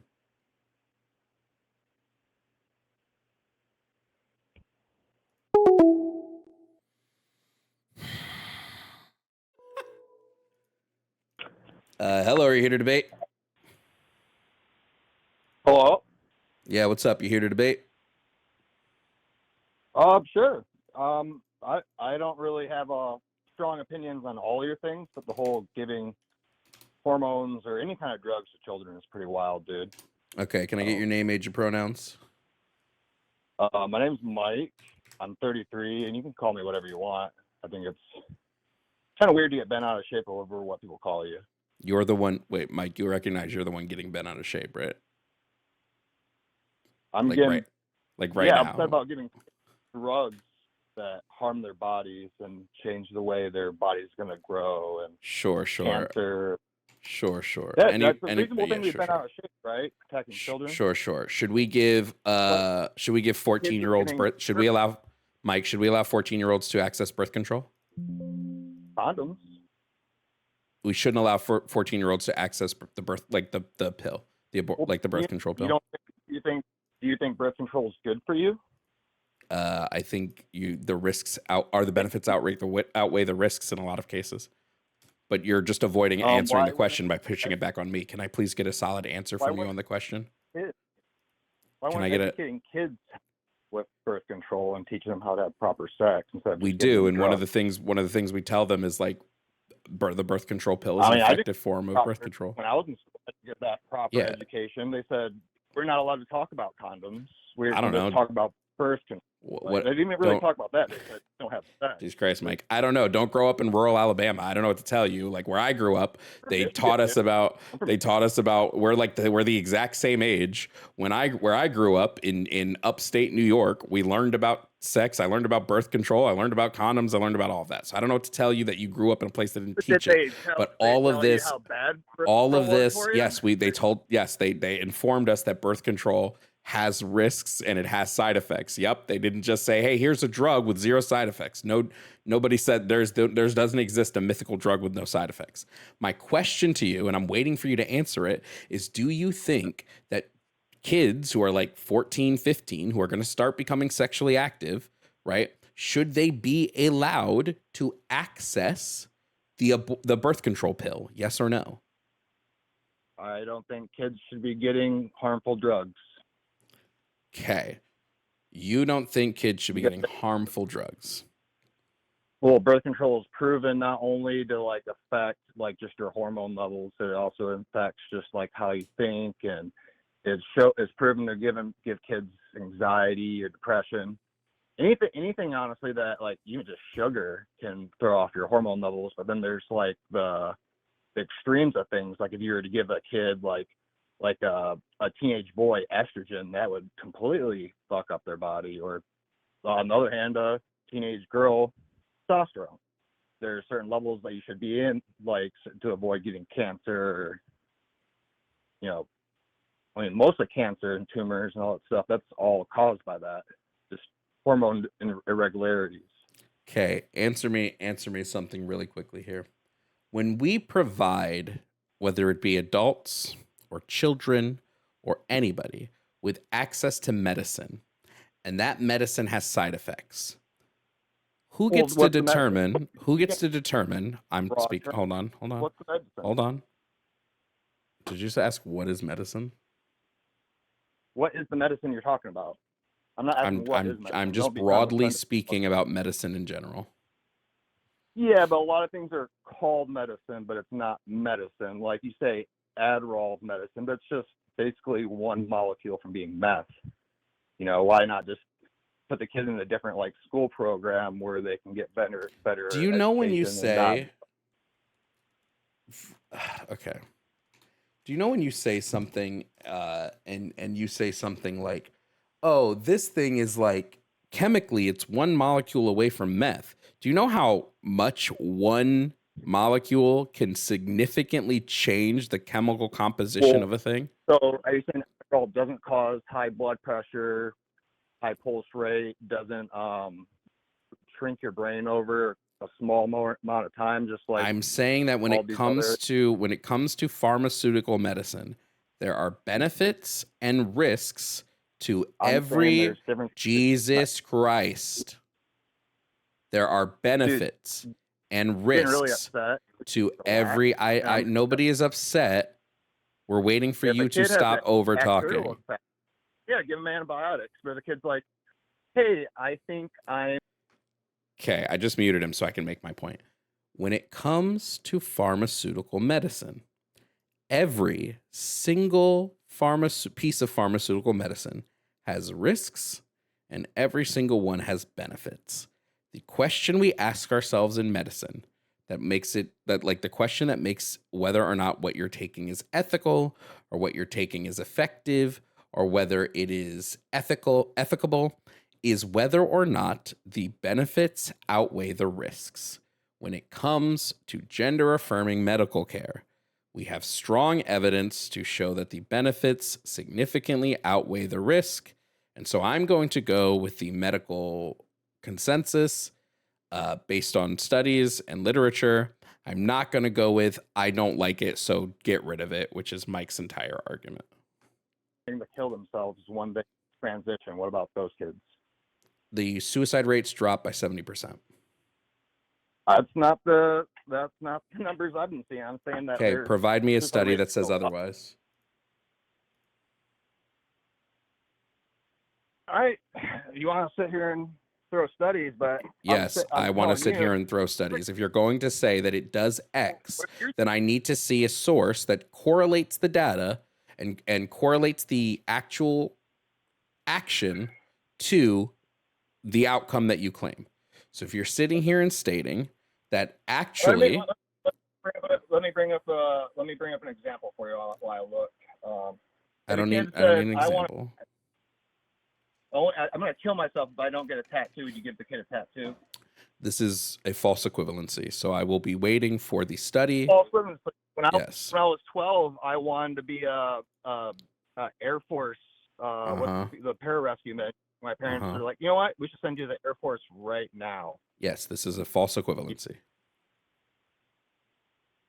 What do you mean it's a false equivalency? You're when you're a kid, you're like, I know I'm a different gender, so you should give me a bunch of hormones that. Yes, let me explain to you why it's a false equivalency. Gender affirming. I'm literally about to explain to you why it's a false equivalency. Gender affirming medical care is not a press a button and you instantly get it thing. You have no clue, Mike, what the standards of care are. You have no clue. Okay, so what we're going to do is we're again going to mute Mike so that I can talk, because Mike apparently doesn't know how to listen to something that I think all of us learned at the age of 3. Gender affirming medical care is not an instant win button. It's not a button you press that instantly turns you trans or puts you through hormones or does all of this. The WPATH standard, when it comes to children receiving gender affirming medical care, requires at the start 6 months of gender aligned therapy to show that the children are insistent, consistent, and persistent about their gender dysphoria and their gender identity as a whole. This, coupled with strict insurance guidelines, means that of the thousands of kids that get diagnosed with gender dysphoria, about 500 typically receive treatment a year when we're looking at specifically specific gender affirming medical treatment. Some numbers might be different. It just depends on what years you're looking at. So when Mike sits here and goes, well, it's bad and this makes it bad and blah, blah, blah, Mike doesn't understand how gender affirming care is done. He doesn't understand the medical science behind it. He doesn't understand any of this. So I'm going to unmute Mike now. And Mike, when I unmute you, I just want to hear the name of your study. That's really all I care about right now. I'm trying to tell you it's bad because it's harmful for your body. You know what estrogen is and testosterone? Do you know? Yep. We already went over the harm. We said it's a benefit risk analysis. If the benefits outweigh the risk, that's how all medicine is done. How long do people live after gender affirming care? Literally years. We have 50-year studies on this shit. Years. Okay, years. But how much would you say it reduces their life? I don't believe there's a single study on the reduction of like So life you don't expectancy. think changing someone's hormones is going to shorten their lifespan? Show me a study that shows that gender affirming care shortens life expectancy. So if you don't think a person that does Mike, I don't give a shit about thinks. I don't do thinks. Well, I'm saying no, Mike, I need you to listen to me here, Mike. I need you to listen to me here. I don't care about I think. I don't care about what you think. I don't care what I think. I care what the data and the science says. So show me actual data that gender affirming care lowers life expectancy. Okay, dude. So have you ever heard of people doing steroids and dying? I'm waiting for the actual sourced evidence here. If you went and talked to your doctor and said, "Hey, doc, I wanted to go for the sourced evidence estrogen. here. Do you think that's for me?" Waiting for the sourced evidence here. There shouldn't need to be source evidence to something that's a no-brainer. If I said, "Hey, if you're going to make a claim that something does X, that X like this thing has this outcome, yes, you have to have backing for it. Otherwise, it's just you saying something. Here, I'll do what you're doing. Ready? I believe that drinking milk will literally cause a giant spider to shoot out of your penis hole. I have no proof for that. I just tell you it's common sense. Common sense that a spider will shoot out of your penis hole. Provide the evidence for it, Mike, or I don't know what we're doing here. Okay, so how should I word it? Having improper hormone levels is good for you, or how should I word it? Unfortunately, they're not improper hormone levels. You don't know the rate, or you don't know the actual levels that hormones are kept at when it comes to gender affirming care. You don't know you don't know what any of this is. Woman, healthy range of hormone levels. If you male bodies, the human body can exist with either extra male or extra male or extra female hormones, because there are women who have stuff like PCOS who have higher levels of testosterone, and women with PCOS typically have higher levels of testosterone than children who are undergoing gender affirming care. You don't know what you're talking about, and it's embarrassing. At this point, Mike, I need you to provide me a study for any of the things you're saying, or just stop saying them. I'm trying to speak logic to you, dude. So I don't give a shit about logic. I give a shit about first of all, what you're saying isn't logical. What you're saying isn't logical, so it doesn't matter. You're just talking over me every time I try to talk. Because you're not saying. I asked you 10 minutes ago for a study, and I'm waiting for it still. If low blood pressure, right, and the doctor says that's normal, should I try to raise my blood pressure to normal levels? No, that's normal for my body. So what my normal levels are my normal levels. Everybody has normal levels. Each individual person has a different blood pressure, has a different resting heart rate. They have different hormone levels. And when you go and start changing those things, that's going to change the body's equilibrium, or the homeostasis, whatever you want to call it. No, this is not true. This is factually inaccurate. It does not change your fucking homeostasis. You receiving gender affirming care does not change your homeostasis. It does not change the way your body regulates shit. The male body can take. Mike, stop talking. If they're not random chemicals, they're hormones your body already produces. Every male produces as estrogen, and every female produces testosterone. And the levels that they go to when we're looking at gender affirming care are non-harmful levels. They literally are not levels that are going to shorten your life expectancy. They're not levels that fuck with your brain. They aren't. Again, a teenager who has PCOS is going to have higher level of testosterone in their body. You don't know what you're talking about, Mike. Either provide the study or just stop talking. That's the only thing I want to hear right now. I just want. Great. Give me the study name.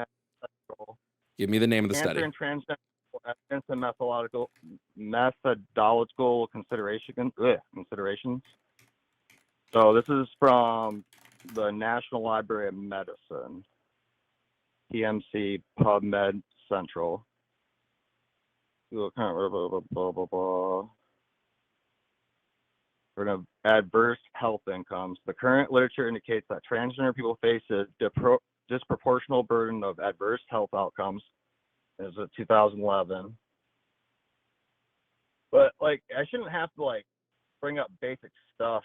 So this is why I know you didn't read this thing, because this is talking about trans people's risk for cancer. And at the very start of this study, it says that the reason why transgender people are in an area for considerable concern when it comes to cancer is because these patients have been linked to risk factors such as sexually transmitted infections, increased exposure to well-known risk factors such as smoking and alcohol use, and the lack of adequate access to screening. It's not because their gender-affirming care is giving them cancer. It's those things. The study specifically says it. The study you linked me to, this is what it says.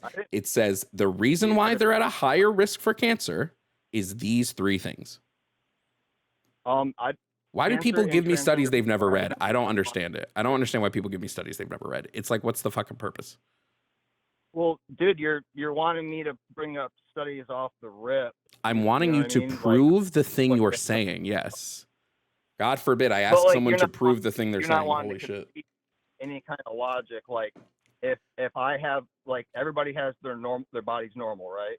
Mike, if you're making a scientific claim and you can't prove that scientific claim with the science, then it is illogical to make the scientific claim. Knowledge. Yes, it's not basic knowledge. You don't understand how the body works. You don't understand how hormones work. You don't understand any of that. It's not basic knowledge. Dude, I was an advanced EMT. I got accepted into Whoop-de-fucking-do. Holy shit. You can be a paramedic without ever taking a single biology course in your life. Whoop-de-fucking-do, you are a paramedic. That doesn't tell me anything. I'm asking you to provide evidence for the claim you are making. Do I need to show evidence that people have hearts? Like, hey, man, everybody has a heart, and you're like, show evidence of it. No, because you know what you did. You know what's funny? The first person to find out humans had hearts did have to provide evidence of that, because nobody believed him because they didn't know what fucking hearts were. Yeah, so he had to prove it. We're arguing yes, if we have hearts or not. Fucking Christ, bro! You don't understand that you right now have a burden of proof to make. You've made a claim. That claim is that Mike, stop. Jesus Christ, stop. You made a claim. You now have a burden of proof. You must prove that claim. If you cannot prove that claim, then that claim is inadmissible in this debate. The claim is nonsense because there's no proof that it is true other than you going, trust me, bro, which I don't do trust me, bros. Okay, if I just search hormone imbalances for your body, creating a hormone imbalance in your body, and let me see what it caused. What the Cleveland Clinic hormone imbalances causes symptoms and treatments because your body makes over 50 different blah, blah. But so, like, when you go down, when you search it along that line, the search hormone imbalances good or bad for your body. All right. That's like, can we agree that having an imbalance in your body is not good for you? Your body has an equilibrium that we can find that is best for your body. Your body's going to be its healthiest, right? Gender affirming hormone therapy is not enough on its own. Wait, I'm linking. Wait, we know what you're doing. Please stop. You're making this argument to claim that because we know that when you have hormone imbalances, it can affect your body in a negative way. Therefore, gender affirming care, which under your belief causes a permanent hormone imbalance, can affect your body in a negative way. But unfortunately, gender affirming care does not cause a permanent hormone imbalance. That is not something that happens because you don't understand the levels at which the hormone is administered when we're talking about gender affirming care. So you think you don't think, okay, for one, you're searching gender affirming care and hormone disbalances. I'm talking about just in general. I don't care about just in general. We're not talking about just in general here. We're talking about a very specific thing. What do I give a shit about just in general? Fucking A, because in general, we're all humans, right? Whoa, fucking big brain on Mike over here. Yeah, we're in general all humans, and in general, if you do something bad for your body, it's going to have bad consequences for it. So what I'm trying to say is, if you just search hormone irregularities, those are bad. Hey, big boy. Hey, Mike Tyson, Mike Super Short Show. Listen to me right now. When it comes to the human body reacts different ways to different things. So there is a difference between the human body having an irregular hormone imbalance that goes crazy one way versus the other, and the fucking administered and monitored hormones under gender affirming care. They're fucking vastly different. So if I had a doctor be like, hey, doc, I want to get juiced out of my mind, make sure to help me do this as safe as possible. You know, that's a reasonable time, like, that's reasonable use of steroids. I love right? false Like, equivalencies. They're my favorite thing. False equivalencies make me fucking cream, I swear to God. Dude, doctors give people Adderall, and they're now we're finding out that Adderall isn't great for you, all right? When I was a kid, doctor wanted to give me Adderall. Took it for a little bit, made my heart go through the roof, and I didn't like it. And now we're around, years have passed, and now when I was younger, they said there was no negative side effects to Adderall. It was just help you focus. Now there's a whole bunch of negative side effects. There's high pulse rate, high blood pressure, anxiety, not being able to sleep, and that's something that was just like 10 years ago. And then we're finding, like, I've been to college. I took a neurology class, 2 of them. Every time you add something to your, like, something that affects the levels in your brain, it changes the way the brain is wired. When you change the way the brain is wired, at that point, it's kind of like, we don't really understand the brain all too much. That's why it's extra weird giving people things that change the brain, because we're still don't really understand it. You know, we're kind of dumb humans. We just know, Mike, this person this. Mike, everything you're saying right now is just complete and utter nonsense. We don't know long-term side effects of things. 10 years ago, we didn't know Adderall was going to cause all these problems. Now we do. We actually, wait. No, Adderall is still a very good drug. It's individualized. We understand that this is something that should be given to specific people, and that we find out if the positives outweigh the negatives. That's how all drugs and medicine works. A better education than be given a drug to force. There are multiple children who can't get a good education without Adderall. You're just upset that everyone gets you don't like the broad stroke brush of giving everyone the same thing. Thankfully, that's not how gender affirming medical care works. Not what so beautiful. Moving on. Fucking dumb. Hello, are you here to debate? Yes, sir. What's up? Chilling. Can I get your name, age, and pronouns, please? Name is Tomris, Tomris. All right, age and pronouns? Can I just do late 20s to the age? I don't want to give my exact age, but late 20s. Yeah, that's fine. All right, and then I know you said the pronouns thing is a litmus test, so I don't really like using pronouns, but I'm a dude, so I guess he, him would work in that context. All right, I just want to point out, this is not, we don't have to talk about it. I just want to point out that in telling me you don't like using pronouns, you did use a pronoun. Yeah, so I understand what pronouns are. I understand the pronouns predate the transgender issue by quite a bit. I just this whole thing where, like, it's like pronouns and then like he, him, or they, them, and she, like, that's a very recent thing that I don't agree with. So that's why I had to air that out. But that being said, I understand what the context is. So yeah, he, him is fine. Cool. So the I think gender affirming care for minors, I think that's pretty much, I guess you could say, empirically not a good thing. We could go down that road if you want to. Yeah, I mean, I think definitely go down that road. More time? No, yeah, I was saying, yeah, okay, I definitely want to hear your argument for that. Go down that road. Yeah, so the last data that I saw, it's approximately 80% of children under the age of 18 who identify as some sort of transgender grow out of it into adulthood. So I'm sorry to cut in already. This is like a famous study. I didn't finish the sentence. I know, but you're already citing something that's well known. For those, okay, what are you saying? What? I'm just saying that study is well known and there's massive methodological problems with the study. Like it is like a meme in the community that people only seem to reference the study from your position. But go ahead and finish your thought.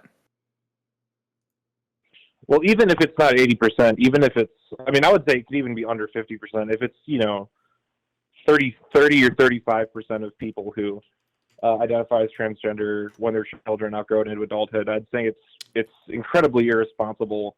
It's 3% to provide actually. medical intervention that is a lot of the times not necessarily permanent, but isn't reversible either, right? Like there's lingering effects of it after you're done, be it for puberty blockers, be it for taking hormones or whatever.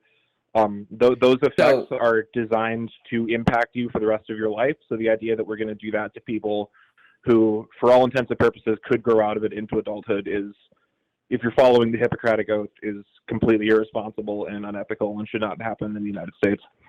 So real quick, I'm happy to let you know. Oh, sorry. Okay, go ahead. No, I just want to point out that like when we look at the actual, like as of 2024, there hasn't really been a study more thorough than the study that I've pulled up on the screen right now, which is re-identification with birth registered sex in a Western Australian pediatric gender clinic cohort.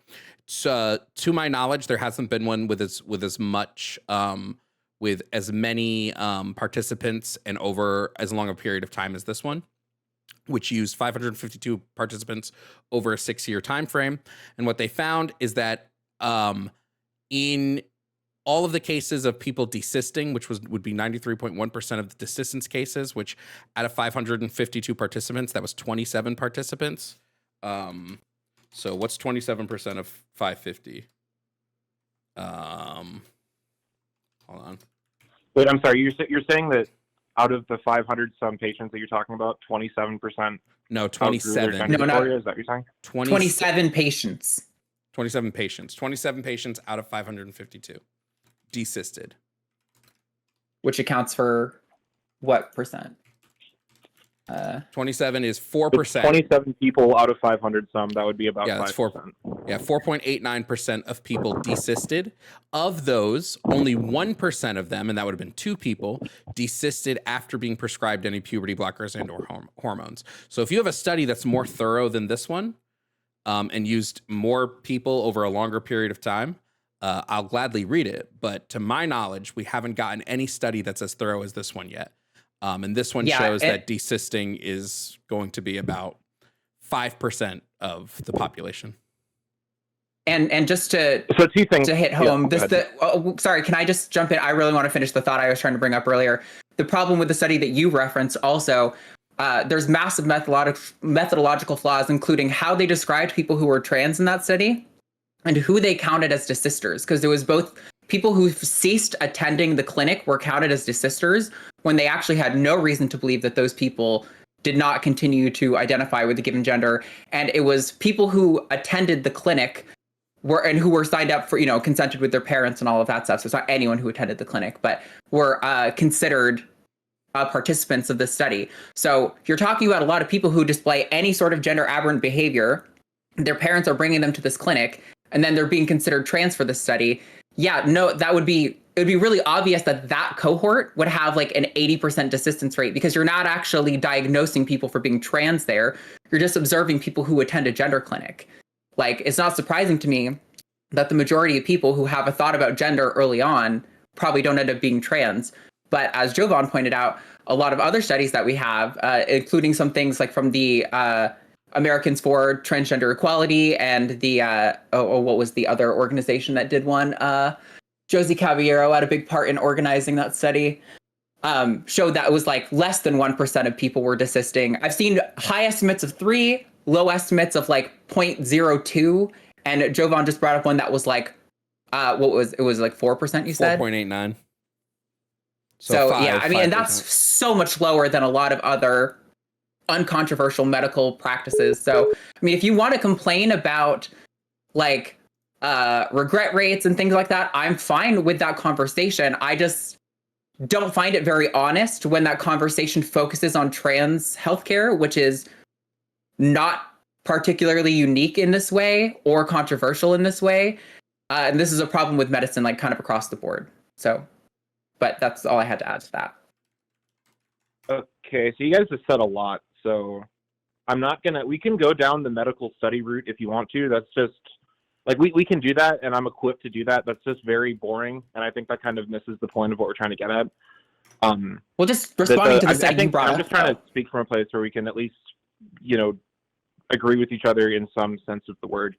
Would you agree with me that it's relatively easy, not in all 50 states in the United States, but in places like Washington and Oregon, for example, and California, would you agree that it's relatively easy for, like, 16-year-olds, for example, to get access to like medicine, to medically transition, like, generally speaking?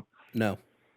Like, for example, I know someone in real life who they started publicly identifying as transgender, and within a month they were on not puberty blockers. Within a month they were on testosterone blockers, and they were on, like, feminizing hormones within a month.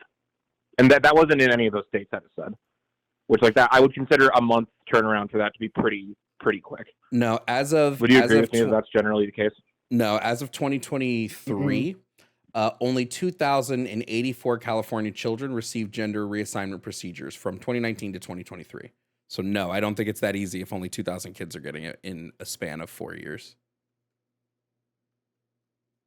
That's not the question I asked, though, because I said that it's not a matter of how many children are doing it. Well, yes, it's a matter of how quickly you can get access to those hormones. If it was easy to get access quickly, more children would be on them.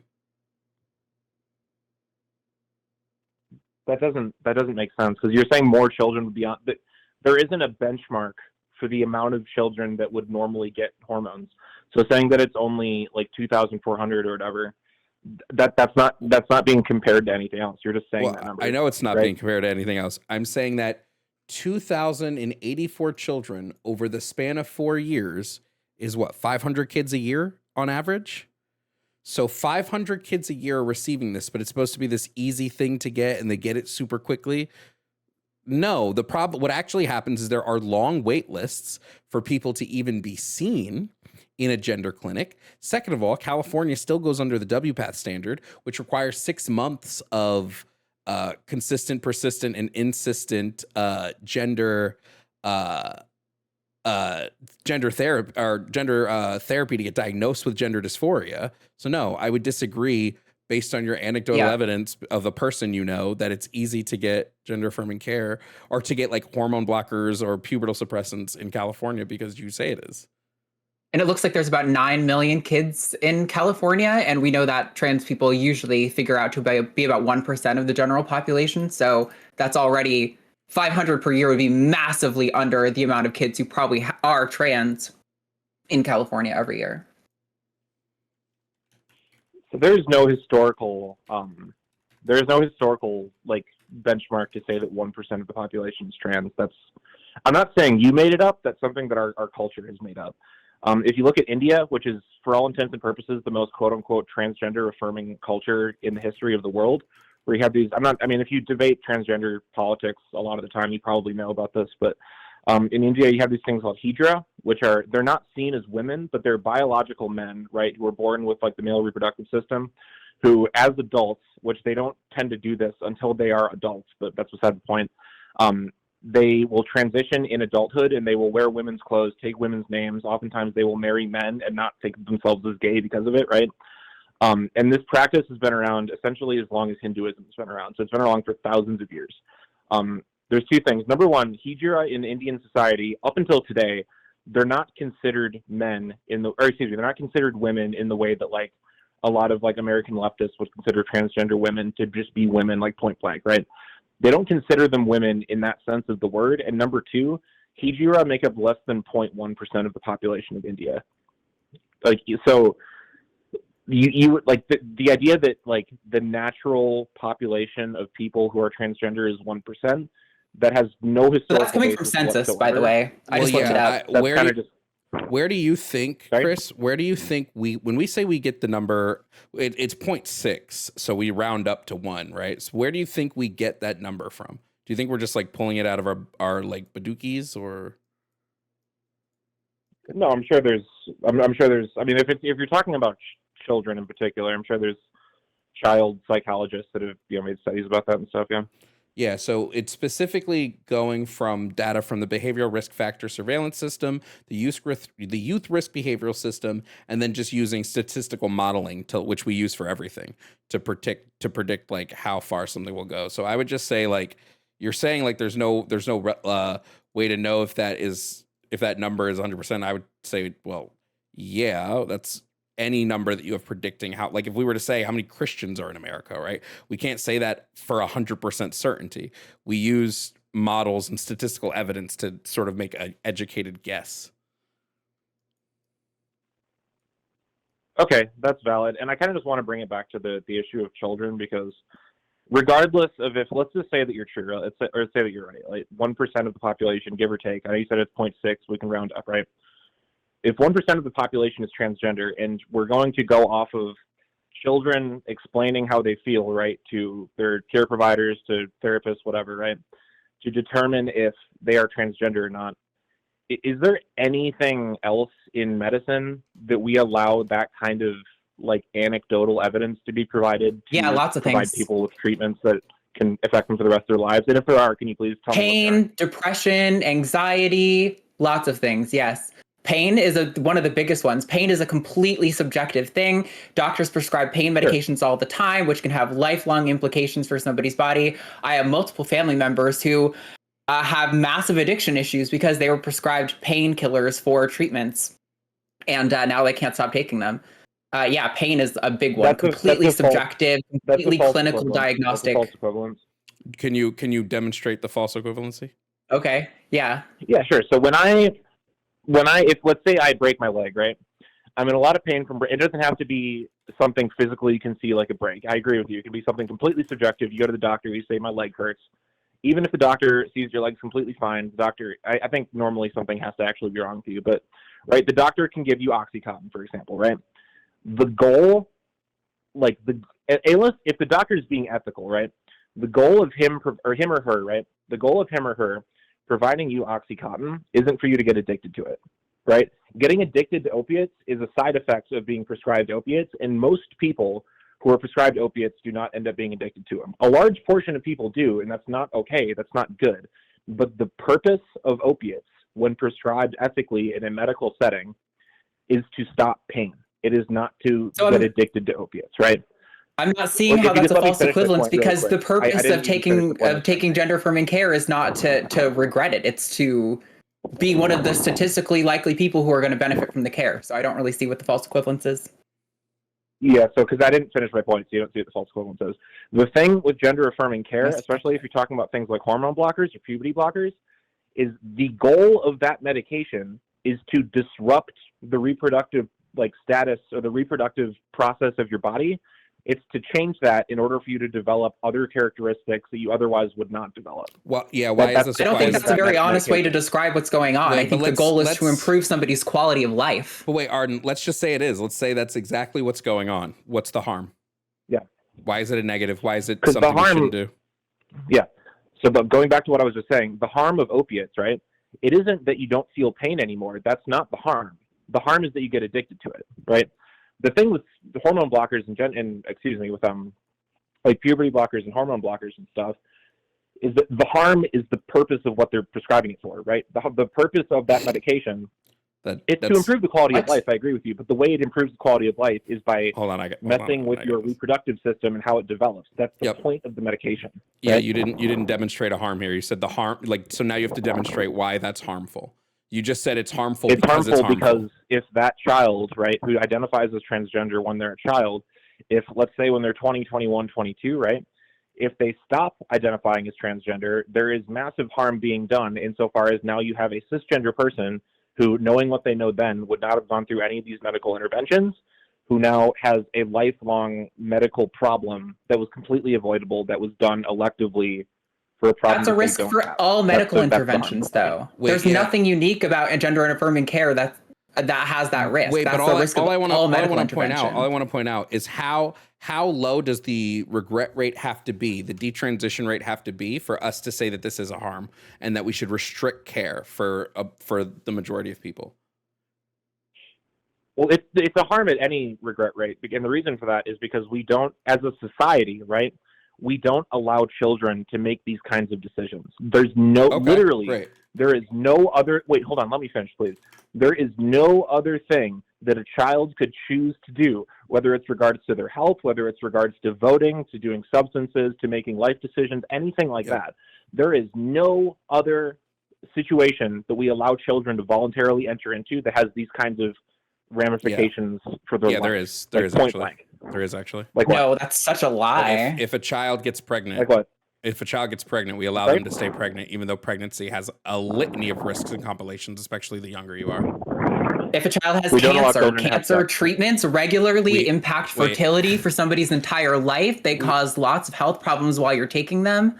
Hold on, but I also want to point out we absolutely do let children have sex. What are you talking about?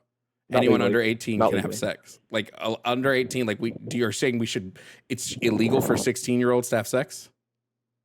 The age of consent in most U.S. states is 18. Yeah. The age of consent is what age you can consent to an adult.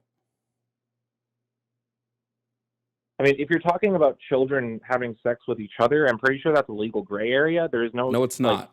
It's not illegal for a 16-year-old to have sex with another 16-year-old. It's quite literally not illegal. It's not. Even if it's not expressly stated to be illegal, it is not like that. That's not something that's encouraged by any sort of medical institution in the way that gender affirming care is, like, at all. You can't compare those. You can literally go to any doctor's office and get prescribed pregnancy, birth control, condoms, when you're 16.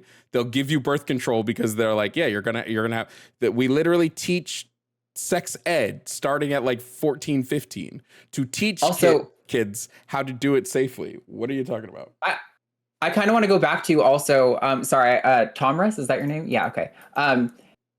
So I think you're completely wrong that there's no other thing that children can do with regard to the health that has these kind of ramifications. There's things in all sorts of ways that have these sort of similar effects that you're not here complaining about. But did you say that any regret would be a problem in your eyes?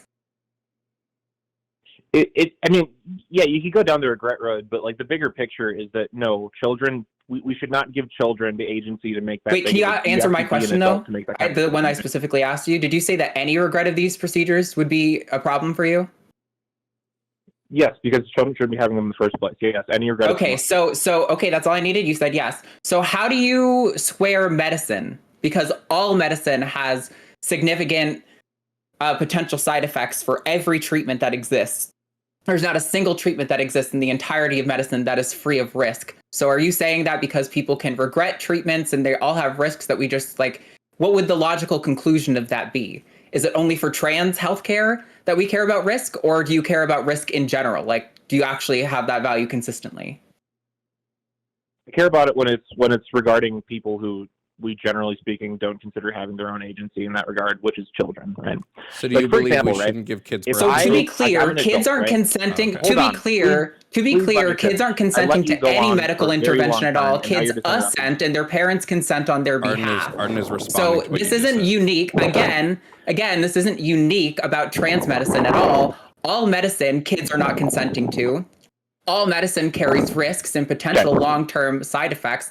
Again, like if you take fucking chemo treatments, that has a massive impact on fertility, and that causes a lot of people to be completely infertile for the rest of their life, but they need that treatment.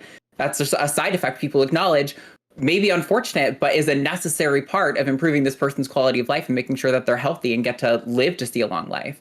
So are you actually holding a value of regret and side effects, or are you singling out trans issues specifically? All right, so if I respond to this, are you going to interrupt me again, or are you going to actually let me make my point? If you say something that's objectionable, probably. No, because I'd let you say things that are objectionable this entire time, and I didn't interrupt you. So please just offer me the same respect. You can pipe up. And then you can keep a mental tally of all the objectionable things I say, and then after I'm done making my point, you can make that. That's how a conversation works, okay? So if I, wow, as an thanks adult, for that. Right? If I, oh my God, dude. Okay. If I, as an adult, right, want to get an elective procedure, such as plastic surgery or something, or chemotherapy for that matter, right, I, as an adult, right, can make an informed, consenting decision as a sovereign person, right, to have that procedure. And then, for example, right, if I have some risky, like, plastic surgery procedure, and then I have some complication because of it, and my life is, like, permanently altered, or I die, right, it's generally speaking, it's okay for me to do that because I'm an adult and I have my own agency, right? Assuming that it's a voluntary thing, right, where I'm physically going to be okay, right? If I don't have that procedure, it is logically consistent that we should not allow children to do it. So the example that you made with chemo, right? If a child has like cancer and it's a serious kind of cancer and it's reasonable to assume that they're probably going to die if they don't receive chemotherapy, right? It is completely ethically valid to give that child chemotherapy because any of the negative things that chemotherapy could do, such as infertility, such as losing all your hair, such as getting a secondary cancer from being exposed to radiation, which happens all the time, right? The risk of all of those things happening is like the damage from those things happening is less than that child dying, which is the whole point. So the only way, right, the only way that you're going to be able to make this point that providing gender affirming care to children is a net positive is if you're going to have to prove to me that most of those children are not going to survive into adulthood if they don't receive treatment. Does and the I'm not threshold need to be most? Say, oh, like, you know, they're going to be sad and they're going to kill themselves. I'm asking you to provide like a logical, empirical. Because who cares about if they kill themselves? Let me just interrupt here. Because you have a fundamental misunderstanding of how medical care is done in this country. You just have a fundamental misunderstanding. Children don't need to consent to medical care. They assent to medical care.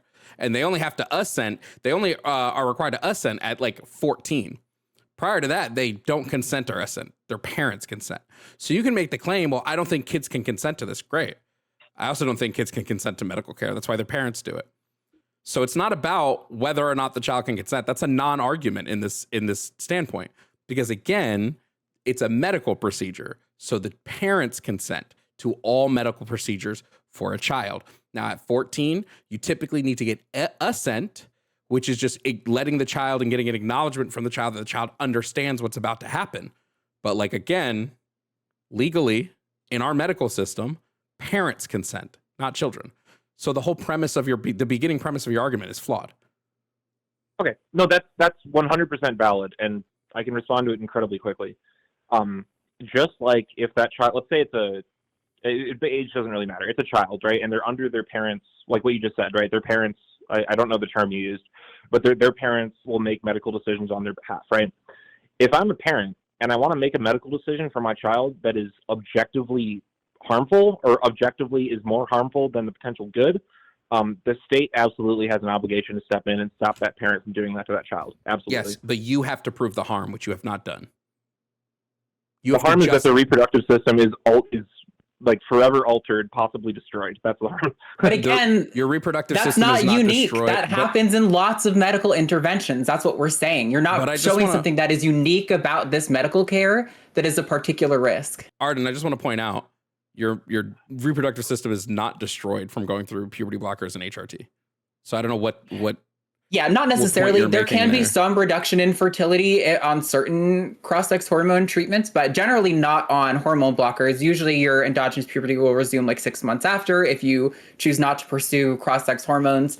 And we haven't seen any significant decrease in fertility for those people. But regardless, like even if it does impact fertility, again, lots of treatments impact fertility long-term. And as you pointed out already, we consent to those because there are other risks, and we've decided that that person's life, their quality of life, is more important than necessarily their capacity to reproduce. And usually kids are informed about this before they assent to these medical procedures, as well as the parents. And the same thing is happening with trans medical care. We've decided that better than them killing themselves or having an extremely low quality of life is allowing them to transition and potentially choose to risk their fertility on cross-sex hormones. That is something that people are being informed of, and they're being informed of at age-appropriate stages to make those decisions.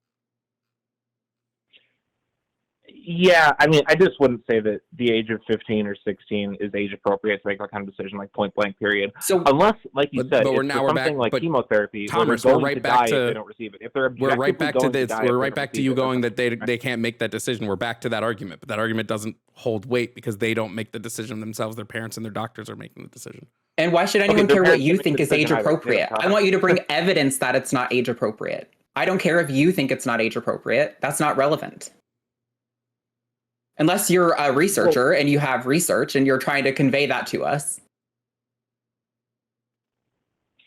Well, no, because I'm saying that just by this, I feel like we're talking in circles, right? That just by the same logic, right, that a parent cannot have their child go under a medical procedure that is not absolutely necessary if it's going to harm them, right?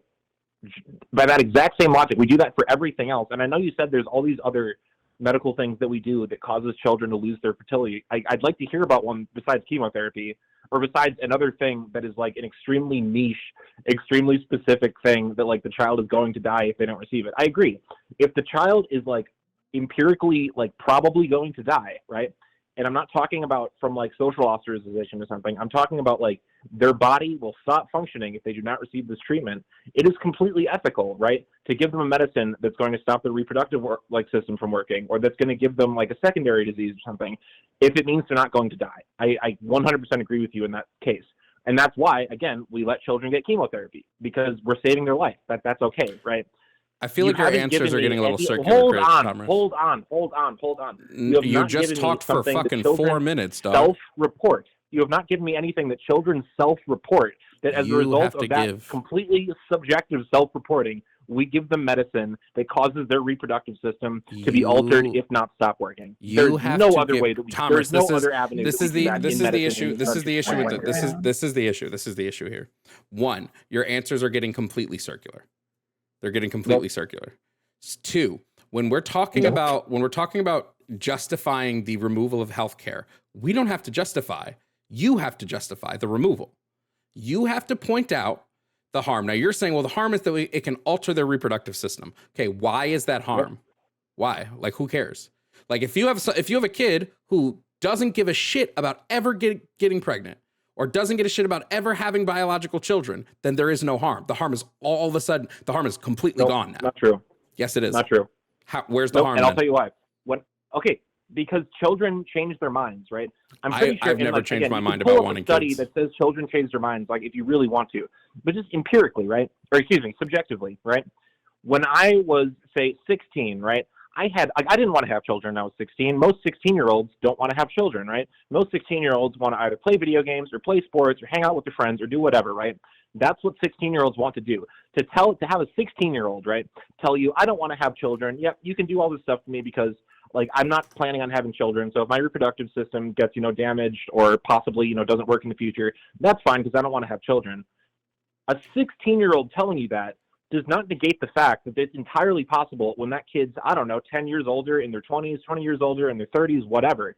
That does not negate the point that that child can have or adult at that point, right, can have an incredibly significant blow to their quality of life because they realize as an adult, like a bunch of people do, right, as an adult, potentially you don't get to decide that for them. And now I can't have children. You're just making speculative arguments. So ridiculously irresponsible. You're just you're making speculative arguments. What are you talking about? This is a speculative argument. You're saying, well, we shouldn't do it in case they get older, and in case when they get older, they change their mind. Even though right now they don't want it. Right now, what actually will benefit them is going through this care because that's going to benefit quality of life in a litany of ways. But because there's a chance that they may want kids in the future, they shouldn't be able to go through this. They shouldn't be able to actually get the help that research shows will actually benefit them because there's a chance they may get. It's just a speculative argument. And it doesn't. And it's anything. Like that's just your feelings. Like why? Like sure, it doesn't matter. Even if it's true that they could change their mind, you don't get to decide that for them.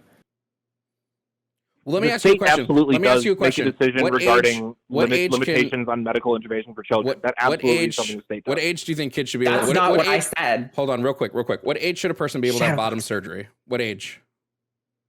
18. Well, I mean, if you're asking me personally, 18. I'd put it higher than that. But like 18. Legal, like generally speaking, for the sake of this argument, 18. Got it. So at 16, they can't decide if they don't want kids, but at 18 they can. What significantly changes in the brain, or even at 17? At 17 they can't decide that they don't want kids in the future, but at 18 they can. What significantly changes in the brain function between a 17 and an 18-year-old? It's not in brain function. As a society, that's what we've determined. So it's just an arbitrary line in the sand of when to make those kind of decisions. It's just an arbitrary line in the sand of when we say. No, it's not arbitrary. Yes, it is. No, it's not. If you can't demonstrate the relevant change between 17 and 18, it is arbitrary. No, and I'll tell you why. Right, the age of consent in most states, is 18. Yep. Hold on, I'm making a point. I'm not talking about the age of consent. Right. We're going on something that's irrelevant. That's why he's interrupting you.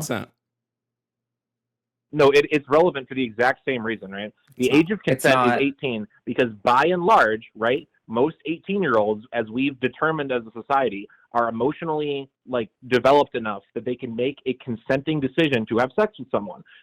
It's not like when they're 17 they can't, and then when they turn 18, all of a sudden the biology of their brain changes and they can. That's not how it works. This is not what I'm talking about. That determination. Thomas, you are not talking. You're Thomas. That's not what I'm talking about. Same thing with medical. That's not what I'm talking about. This is functionally him doing It's literally so not he can have the time argument to think. I put in front of you. That's not the argument I put in front of you. You guys are talking over each other. I can't hear what you're saying. That's not. Yeah, because you're talking about something that's not the argument I put in front of you. It's not the argument that I made. The argument I made, you said the reason why they shouldn't be able to get this procedure done is because what if they change their mind in the future? And so I'm asking you, what is the difference between them getting it done at 17 and them getting it done at 18? That they're legally an adult. Great. So it doesn't actually matter about the harm. The harm doesn't actually matter in this. No, it doesn't. Does the harm go away? You just said it's about the legality. It's about the legality, but the legality is informed by the fact that there is a certain point where we allow people to make bad decisions, right? If you're a 40-year-old man and you want to drink alcohol every day, you shouldn't do that. And if you're 16, we're not going to allow you to do that. But generally speaking, because we value sovereignty and independence as a society, I'm going to allow an adult to make a bad decision that could possibly end their life, right? I'm not going to allow a child to do it because we, generally speaking, agree that children don't have the best judgment in the way that adults do. Adults don't have the best judgment either, but they have better judgment than children do, right? How much does suicidality drop for trans children who receive gender-affirming medical care? That's such a massive pivot. I can't even comprehend it. I don't know. Inform me. You said if they're going to die, then you would agree with this thing. Suicidality drops by 70%. Is 70% a big enough drop in suicidality to allow these people to receive the care that they need? No, because the suicidality is not a medical process. Yes, it is. That's a psychological process. Psychology is medicine. Dude, okay. You're completely missing the point. But okay. No, I'm not. You said it's not a medical process. Psychology is quite literally medicine. I don't know if you know it's this. Not a medical process. I don't know if you know this. I don't know if you know this. Yeah. But in order to treat somebody for and prescribe psychotherapy, like SSRIs, things like that, you have to go to medical school. Okay. So I don't know if you know this, but it's a medicine. Yeah, but okay, I'm on SSRIs, right? My SSRIs do not have a significant chance of making me infertile. They do not have a significant chance of changing my outward physical characteristics. Irrelevant. You can't compare SSRIs to puberty blockers. That's irrelevant. Apples to oranges. That's a dumb argument. Irrelevant. I wasn't comparing irrelevant. Okay, enough people paid. You can't even fucking track the conversation because at no point was I comparing SSRIs to fucking puberty suppressants. Fuck, dude. Yeah, you can't track especially the conversation. Again, because there are plenty of he kept acknowledging. Well, I don't know how much he truly acknowledged the problem with arguing from fertility. Then he'd be like, okay, well, it's actually about this. But then he would go back to fertility. Then he would go back to the age thing. It was just like flip flop whenever you would put him in a corner about any of the individual things he said. Holy shit! Also, $20 from Justin. Thank you. It is a frustrating way to go about the argument to go, well, and they do this all the time. These side effects are bad because the side effects are permanent. We want the side effects to be permanent. That's kind of. Yeah. That's the point. The point. That's the point. Shout out to Anthony and to Goose as well for the Venmos. Thank you guys. Also, I haven't been shouting out super chats. I don't have an established procedure on that yet, but I got monetized after last time we did a stream, and now I'm getting super chats. So thank you guys for those too. I appreciate it. I don't understand where this art, if you can't show the relevant harm, I don't know why we keep doing this. You can't just say it's harmful because it's harmful. Right? Yeah, and the thing is too, I'd be totally fine with a conversation on the quality of evidence at medicine writ large and how a lot of it is bad, including elements of like trans healthcare. Like a lot of medicine is just poorly evidentiary, not poorly, but far from our best that we could produce, right? And there's really good reasons for that, by the way. Or like conversations about children consenting in medicine. There's an interesting conversation to be had there as it intersects with gender stuff. Or side effects that impact fertility and people's tendency to change their mind on issues. Those are all interesting conversations, but the problem is they don't actually care about like children consenting to medical procedures or fertility outcomes or anything like that. They only care about it in as much as it intersects with trans people specifically. They want trans people specifically to be protected from these sorts of interventions, but not literally anyone else in the entire medical field who's experiencing those exact same outcomes. It's extremely dishonest and really frustrating. There's also not a number. You would think as a group of people that want to show that this is harmful, they would get an actual study done with a percentage of trans people that have become infertile after gender affirming hormone treatment and regretted being infertile. But we know that the regret rate, even for something like bottom surgery, I think it's 2.2% is the regret rate for bottom surgery. So like these people aren't regretting this. They're not regretting going through these treatments. They're not regretting. And you can say, well, the children are regretting it. It's got to be the case that the children are regretting it. But even that, when we look at studies, is untrue. So again, if the children were regretting it, they would detransition, but they don't. Yeah. Also, I want to point out that it's also a part of the standards of care to offer fertility preservation for minors who are about to go on some sort of puberty suppression or something like that. I got on puberty blockers when I was 14, and I was offered fertility preservation. And guess what? I found out that I was already infertile before I even started any sort of interventions as a teen, right? So I had to, and I've wanted kids. I've always wanted kids. So I had to accept, not even related to my trans stuff, years and years ago, that I would never have my own biological children, right? And part of me wishes like, oh, I wonder if I could find out. But you know what I don't want? I don't want to have a child that way. So I would rather adopt and offer a child a home that I can love them in, as an adopted mother, rather than like fathering a child. That's not something I want for myself, even if I were to have children. So it's just like, it's confused at so many levels about what trans people are asking for, what they want, what they need, what kind of, like they have in their minds that if they change their mind, they're going to change their mind back into the direction of cis heteronormativity and those kinds of like traditional standards. When it's like, even if they change their mind, you don't know that they're going to go that way. They could end up being like an agender, like, I don't know what the fuck I am. I don't really care to figure it out. I'm just me, and I'm going to live my life and not try to put a label on it. That's been my experience of what most people in that position, the kind of direction they go. So I do want to, before we get started, I do want to post, I love that I got my Google Scholar alert that there are new transgender studies to read. This is a 7-year long, longer than 7+ year long longitudinal study done on the effectiveness of puberty suppression, cross-sex hormones, reassignment surgery, all on like the outcome of lives in young adults. Okay. So specifically, they looked at a mean age of 16, a mean age of 13, a mean age of 20 when they're looking at like the age groups that they're looking here. They found psychological functioning, that's gender dysphoria, body image, global functioning, depression, anxiety, emotional, behavioral problems. There was they steadily improved with gender affirming treatment, overall well-being, both objective qualities, which is social and educational / professional functioning, and subjective, which is quality of life, satisfaction with life, and happiness, were similar to or better than same age young adults from the general population. So like, it does help. And anyone saying that doesn't help, sorry. Empirically wrong, as you like to say, not referencing empiricism at all.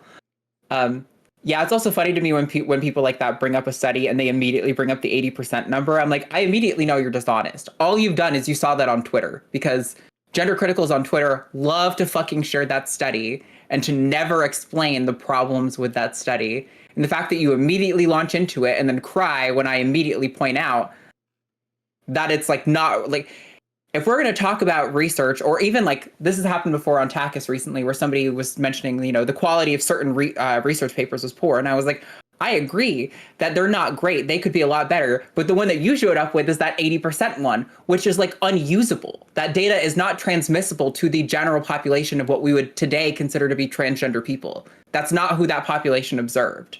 That population was just people who attended a clinic. Like, that's such a broad brush to paint them with. Yeah. Anyway.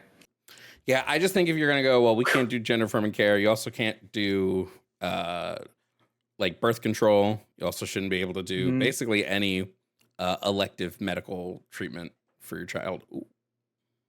Ooh. I always get a vibe too that those people are like, what do you call? Is it natalists? Antinatalists. Like antinatalism. Not even anti-natalists. The people who like are like, oh no, birth rates are declining. We need to like make a lot of babies. Like that's kind of the vibe I get when you're like super concerned with the fertility of a kid you've never met before that you don't know anything about. Thank you guys for watching. And shout out to my YouTube members. Their names appear on the side. Membership starts at $2.99 and gets you access to early videos, uncensored videos, and members-only content. Also, shout out to Tier 4 members, Bamji, Matthew Holloway, Vampy, Kelsey Dooley, Kelsey K, Jake, Marceline, and Yemye. Tier 4 members get to help choose debate topics, and their contributions go a long way to helping me create higher quality content for all of you. Remember to subscribe for your daily dose of leftist debates, and I'll see you in the next video.